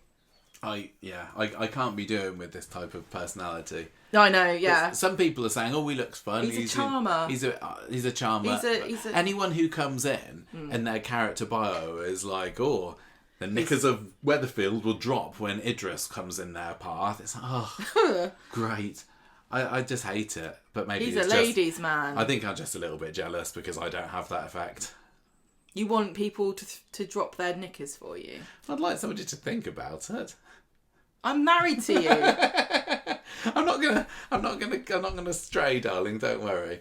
But yeah, I don't like that sort of character. No, I don't like that sort of. That kind of guy is just gross. I can't remember when he was flirting with Leanne. I got this visceral feeling of ick. This is horrible. This is what are you doing? But do you think I get Leanne them is as such a couple? an idiot as well. No, she's not. She is. She's like, oh wow, Alia warned me about him and said he was bad with women and he's terrible with relationships and his personal life's a disaster. But what's the worst that could happen? You know what the worst can happen is because you've lived your whole life doing that. I think that he's a bit of an upgrade in terms of excitement from Nick, and you can't deny this. So it's just how smug Leanne just seemed to be thrilled at the fact that she was annoying Alia as part of the erotic, frisson she was getting out of it. She just really seemed like she was so smug and happy that Alia was upset. Yeah, because when she was when Alia was staring at them, she was like, "Oh, looks like Alia's really mad. Makes me horny. Let's go." Wasn't she? That's basically the summary of Friday's scenes in this storyline, to be honest, isn't it? Apart from he does also have a bit of a go at Tracy, doesn't he? He does. He tells her she's got beautiful flowers. That's when it gave me the ick. They were both flirting in the most boring, look at these flowers. Oh, yes, flowers are beautiful and so are you. Oh, you're not trying to flirt with me, are you? Yes, maybe I am. Oh, how exciting. Would you like to buy flowers? No, not really. No, what are you doing? Anyway. I wonder whether Tracy is going to try and pursue him a little bit next week without realising that she's going out with Leanne. But I feel bad for Tracy. I think Idris would go out with both of them. Wasn't Toya having a bit of a crack on Tommy Orpington when Tracy brought him home a couple of years ago? She needs to assert her female dominance and maybe kill a few people. Yeah, exactly. Show them who's boss. I'm sorry, but I have no morals. I'll chop your head off. If you're Idris and you choose your female concubine based on they're used to you as Weatherfield's latest gangster, who are you going to go with more? You want my Tracy or Leanne? I think they both have a fair They're both crack terrible. at it. I think Leanne wins because Tracy's crimes are very focused on murdering one person and she didn't even get away with it. Whereas Leanne has done so many things that are criminal in her Tracy life. has done so many bad things in her life. Bad is different from criminal. What's Leanne done that's Fraud, criminal? stealing things. I mean, I don't think that a lot of what she did when she was an escort was probably strictly legal. No, but I bet he likes that because they talk about that today, don't they? Morally speaking, do what you want, but I don't think that it's all that. I don't know, I can't remember what the legal aspect of it is. Because after Leanne gets warned that he's got a bit of a past, she says, well, so have I. And so was I, and I charged for it, baby. He quite likes the idea. He says that we should be knows proud that. of our body count. Did he? Well, yeah, he says, look, we've all had failed relationships. Me and you've had failed relationships, and I say it shows that we never give up on the idea of the next one being the one. There's a bit of a difference. I'm not, again, no judgment here whatsoever, because I'm not getting into that. But there's a bit of a difference between saying I've had a series of failed relationships and I used to be a professional dater. I think he'd probably find it quite sexy. It's fine if he does. I'm just saying there's a bit of a difference. So Leanne also doesn't say to Alia, is it weird, after if I get with him after me and your dad? And Alia's like, don't worry about that. But what about the fact that he's a nightmare? Yeah. And Leanne's like, I don't care. I like danger and stupidity. We'll see what Toya thinks of it next week as well, probably. She's probably going to also urge caution.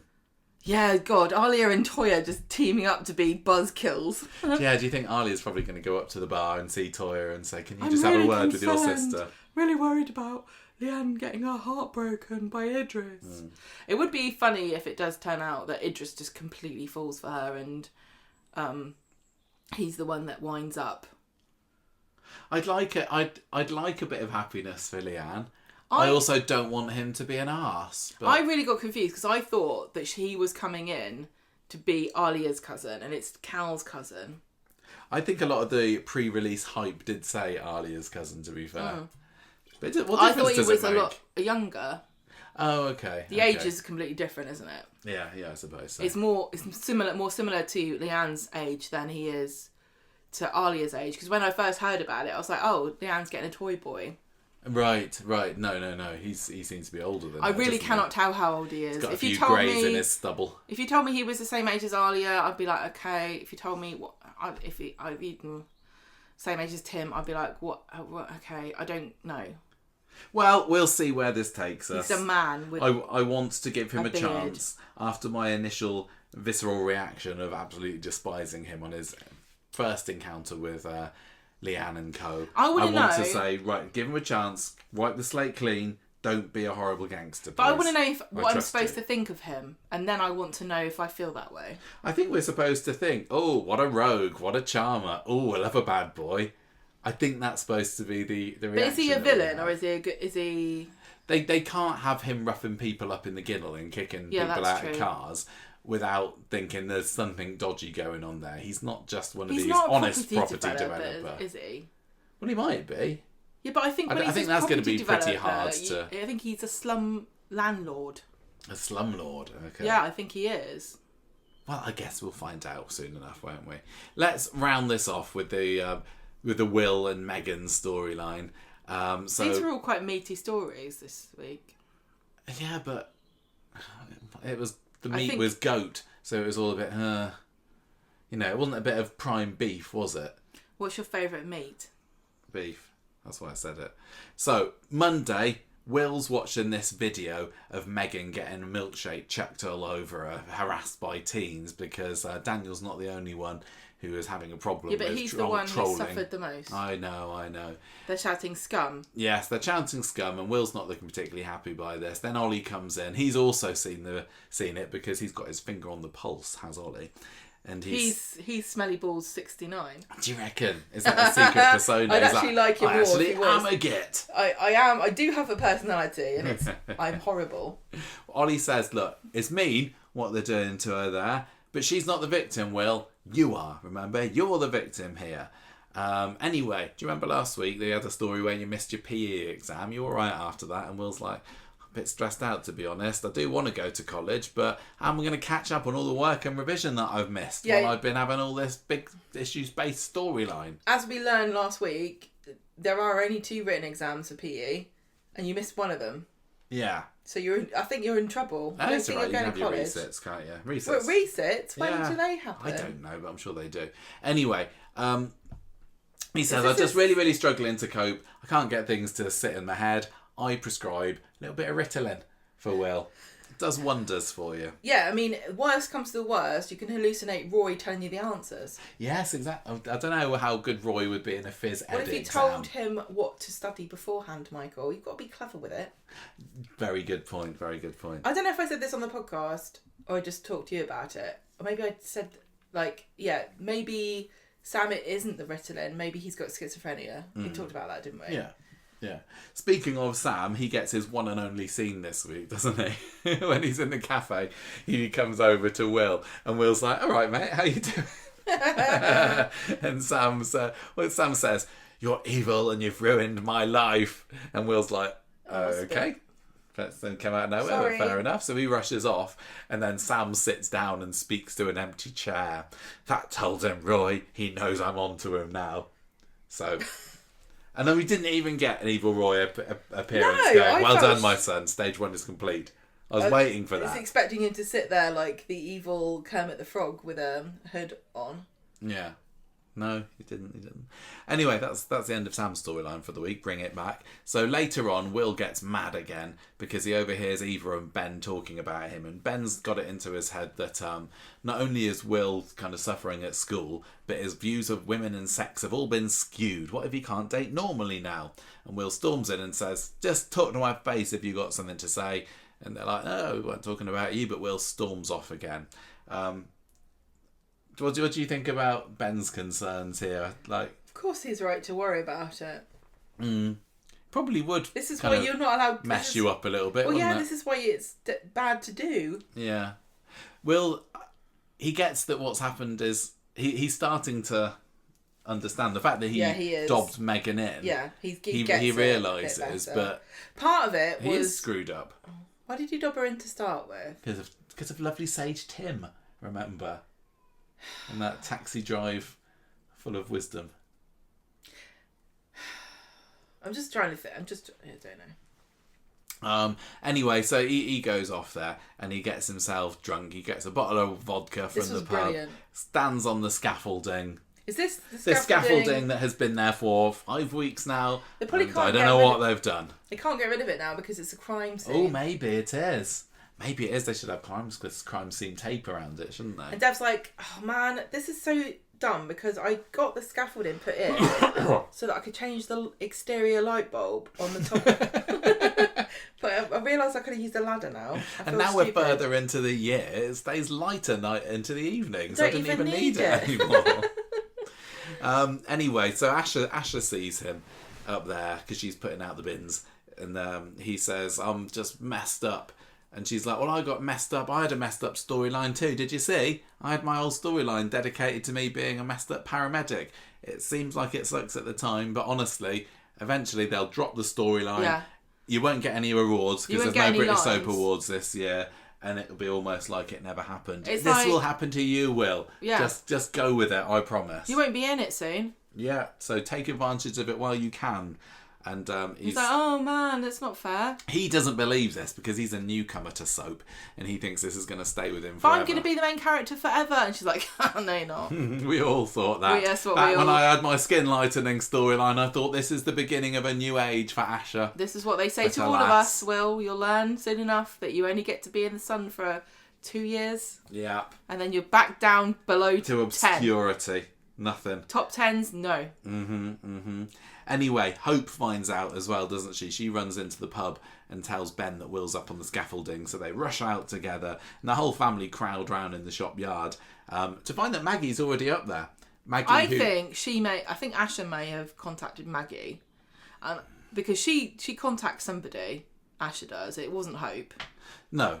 So I like the idea that that Maggie and Asher still have this connection. So did I. I thought that was a very nice little reference, a little nice callback to Maggie's second episode back last October when she showed her nice She's side like, to Asher. I'm not evil, I'm a nice woman.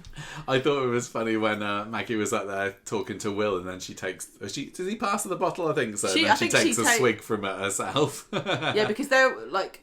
Asher doesn't want to go up there because Will said he'll jump off, and he's swigging away. And so when Maggie goes up there, you think she's taking the bottle off of him to stop him from drinking, and but she swigs the whole lot, and then there's none left, which was a really uniquely Maggie way of solving the problem of the fact that Will's got alcohol. Yeah, it was funny. I think maybe if he had fallen off and survived, that would have left given a whole new kind of avenue in the Theo murder storyline. So it's like, this distance is not enough to kill somebody. We know that he was hit with a metal pole. Yeah, that's true. On that's the head. True. At least as they're going, hit him with a metal pole on the head and see what that does. Well, you're up there, you two. Can we have a bit of a reenactment for Crime Watch UK? I'm filming it on my phone. Can somebody do landscape? I'm doing portrait. Theo, you look like Theo a little bit if you squint. Yeah, can everyone shut up because I'm live on TikTok?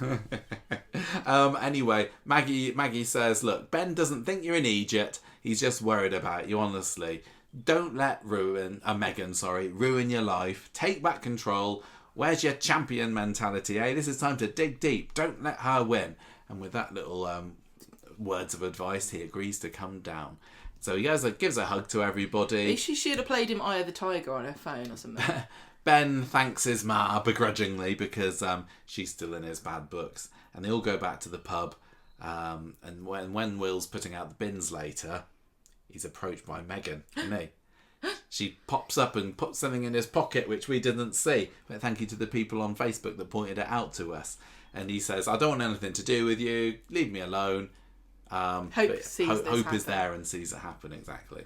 So on Tuesday, Eva and Ben bring Asher a big old bunch of flowers and say, thanks very much for helping out yesterday. And Asher says, well, I did have this nice scene with Maggie last year, so I thought I'd repay the favour, pretty much. So Ben's like, oh yeah, my mum is nice sometimes. Yeah, yes. And then he goes to the hotel and sees Maggie and says, well, I suppose you better come home then, hadn't you? Come back and join us in the bosom of the Driscoll family. So she's like, well, it is my pub. Yes. Hope, meanwhile, has got a bit of a thing for Will. Yeah? And, this is so funny. Was this the episode? Do you think they suit each other? I don't. I'm gonna say not sure. I was definitely a bit of a Sam and Hope shipper back in the day, but that got poo-pooed in today's episode, didn't it? By Fizz. It wouldn't surprise me if they're setting up something here because Hope is younger than Will, but only by about 12 months or so, and that might be huge. Some people might call it a year. Yeah, that's often huge for teenagers, for kids, but. I don't know. I think it's more common for a younger girl to fancy an older boy, and the boy that's very common, isn't it? The year below, is not out of question. Well, he at first doesn't seem like he's got any interest in Hope, doesn't he? But by the time they have their revision session together on Thursday, he seems to actually be having a quite nice time with her. It's because she's charming. And I think that. I'm going to let this run. She's got a nice personality apart from the arson. Yeah, and she barely does that at all anymore, does she? She's a really interesting character, is Hope. She really is. I really think she's great because she's quite subversive, isn't she? Mm. You know that she's nice to you unless she's got a reason not to be. Yeah. And she will, all that stuff she did with Daniel and stuff, she's a bully as well. She'll tease people, but it doesn't feel. I mean, there's a bit of maliciousness to it, isn't there? Yeah. She's got a malicious side. Yeah, sometimes she just does it because she enjoys the chaos. She enjoys she just loves winding people up. Causing trouble. Yeah. I don't think she wants to hurt people, but I don't think she cares. Mm. Yeah, if somebody gets hurt because she's having fun, so what? Yeah. It's not like cruel necessarily. Sometimes it is though, but it's just this kind of idle malevolent. Yeah. Do you feel about do you think that they're worth exploring as a young couple? No, I think I like Hope as this sort of perennially unlucky in love because she's a black widow. I don't know. I think they've got to go somewhere with her at some point in their old romance stakes. But we want her to be a villain, don't we? Do you right? Here's the bet. Do you think that before Hope ends up leaving Coronation Street, which by at some point will leave the show, do you think she's going to kill before she does? No. Because I really want her to kill somebody. I don't think she will. I think she's just going to be a bit of a bitch like Tracy. Tracy killed somebody. Without the murder. I really want her to kill. She can't whack Will over the head with a statue because it'll just bounce off that magnificent broccoli top he's got. If only Charlie had got ahead of the curve in the fashion. I know. Well, he was a builder. He wasn't into fashion. No, you couldn't put your hard hat over that, could you? Well, no. Anyway, Will finds this piece of paper in his pocket at the end of that scene, doesn't he, with Megan's phone number on. He obviously is Megan's phone number. Yeah, exactly. Sorry, and he looks at it at the end of the episode, which is Maggie coming home and everything's lovely again, but there's still these dangling threads of Megan. What do you think Megan's deal was there? Because presumably she doesn't have any designs whatsoever on Will, and she's just weird. Just trying to keep him quiet, keep him on her side. Until the trial, at least. Yeah, that's her number that's right, one. Actually, you're right. I forgot there was a trial. Yeah, that's what she's out for at the moment, isn't it? It's clearing her very tarred name. Don't testify against me because I did it is love. Because I think at the moment part of what Will has decided is that it wasn't love and she was taking advantage of him. Yeah. But if she can convince him that she truly loves him, then he might be swayed. Yeah. Yeah, back again. I kind of want Will to make her think that he's going to be on her side, and then drop her in it. I think that would be a good tactic. That would be a nice moment of triumph for him in the trial. And Guy needs one, doesn't he? Yeah, he does. He does. Needs a win. So Wednesday, there's just a little bit more flirting from Hope, wanting him to do this study session with him. He's not interested in it still, but Ruby tells Fizz and Tyrone that Hope fancies Will, and they are not happy about this at all. No, you wouldn't be, would you? No, there's too much baggage with poor Will. He's traumatised. This is not the time to move in on him. Yeah, and Fizz is a terrible mum in this next scene. What, when really she takes the phone off of her? Really bad parent. Well, I think that she was on Friday as well, when really she says bad. to Eva, well, we would think it would be terrible if my daughter and your son got together. She's like, could have been a little bit more tactful about it, couldn't she? That's not being a bad mum, necessarily. Oh, no. That's being a tactless person, friend. Yeah. Fizz says to Hope, look, you've got an important time at school coming up. Don't want you to get hurt. Well, she's texting. She's like not listening to Fizz and being rude, Hope is. And so Fizz grabs the phone off her and sees that they've been texting. And then Hope's like, you need to follow my human rights. And then Hope's threatening to smash Ruby's makeup up if she doesn't give her phone back. And Fizz relents and gives it back to her. Yeah. Yeah, but I think she's just used to bowing down to Hope after this point, isn't it? Or backing down, sorry. And terrible. That's what's turned her into this. Ruby, I feel sorry for Ruby. I know. Because I bet she doesn't get away with all this stuff. Ruby doesn't do it. I feel bad for her just because she never gets anything to do. Well, she seems like a good girl. How tall that she was Yeah, she's today? Very tall. She's bigger than Fizz now. I know. Blimey. I suppose that it does, Kirsty was also tall. On the tall side. So anyway, Thursday, Will and Hope do have a bit of a revision session together. And like I said, they seem to be having a quite nice time discussing Romeo and Juliet there. And Eva thinks it's very sweet because she likes the idea that Will is moving on and socialising with a girl age appropriate that is similar in age to him. Yeah, and I hope they're having a laugh about him and Megan, or I hope it is. But gently, she's like, "Oh, would a nanny do it for you?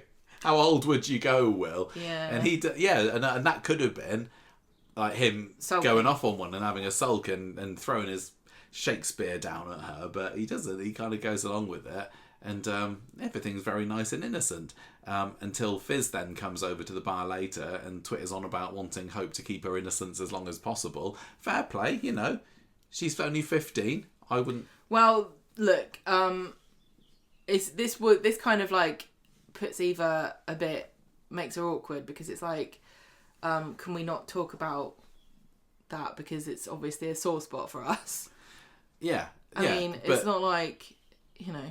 But she Eva is offended when Fizz insinuates that Will would be the last person she'd ever want her son to be dating, because that ties into what Ben was saying slightly about worrying that Will's never going to be able to have a normal relationship again. Well, not that he's ever had one. And now also, he's worried that people are going to be, you know, wary of dating him because of this past that he's had. But it's also acting like he's a broken, like, he's victim blaming, isn't it? It's like, oh, he's damaged goods because of what Megan's done. He's so young, it's really unfair to write him off and say that, you know, and now her worst fears are being realised by other people parroting back this concern that she and Ben have maybe talked about. And like, oh, there is a stigma here. And it's somebody I thought was quite a reasonable person is telling me that they have a problem with him because he was molested. I wonder whether Will might be convinced to, you know, go out with hope, for lack of a better term, to prove that he's actually not been damaged. I don't know. To say that I'm normal, I can have a girlfriend. He's not really that interested in her, but maybe he would develop feelings. And I don't think, you know, I think he would hopefully be respectful of the fact that she's only 15. I wonder whether it's going to go that way. Yeah, I was, you know, quite pleasantly intrigued by the Will and Hope pairing, I have to say, this week. But that ends everything that happened on Corrie this week. And God, did we have a moan about that or didn't we? Hopefully next week it'll be all good. I don't know what's happening next week in this show, but I don't want it to be another week that I'm down on, because it felt like Corrie was having a bit of a upward trajectory for you know, the first 4 or 5 months, well, 4.5 months of the year. I know, it's really like I've been stalled, doing nothing but moan at the moment, and it seems to be a lot because of this whodunit storyline, which just isn't grabbing me the way I wanted it to.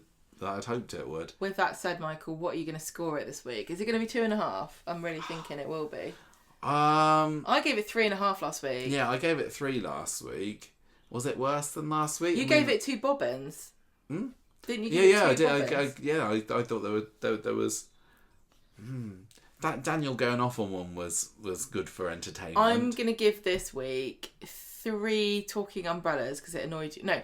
3 text messages with no passive-aggressive full stop on the end. And the character of the week is Daniel because I love him sulking and having a tantrum. Yeah, I think that Daniel's going to be my character of the week as well for exactly the same reasons. I think I will go 2.5 Class A black papers out of 5. And I don't usually go down that low, but I will... 2.5? Yeah, I will make my start. I can't just give I can't give a week that I've had a pretty big moan at a 3 and say, well, 3's the lowest I'm ever going to go. No, I think you're right. I think that's correct. Yeah, yeah. For you. I mean, I didn't hate it as much as you did. I don't say hate it, but just didn't do it for me, I'm afraid, Coronation Street. I need these storylines to be over and just get something fresh. Well, we've got Idris now. I know, which is in a way why I'm kind of thinking I really, really want to enjoy him, because this is a new chapter for Coronation Street in 2026. I want this to be something that I'm going to get invested in. I want this to be a character that I'm going to get, you know, interested in what he's up to, and not somebody that I'm going to just have my next moan about. So anyway, with that in mind, that's the end of this week's Street Talk.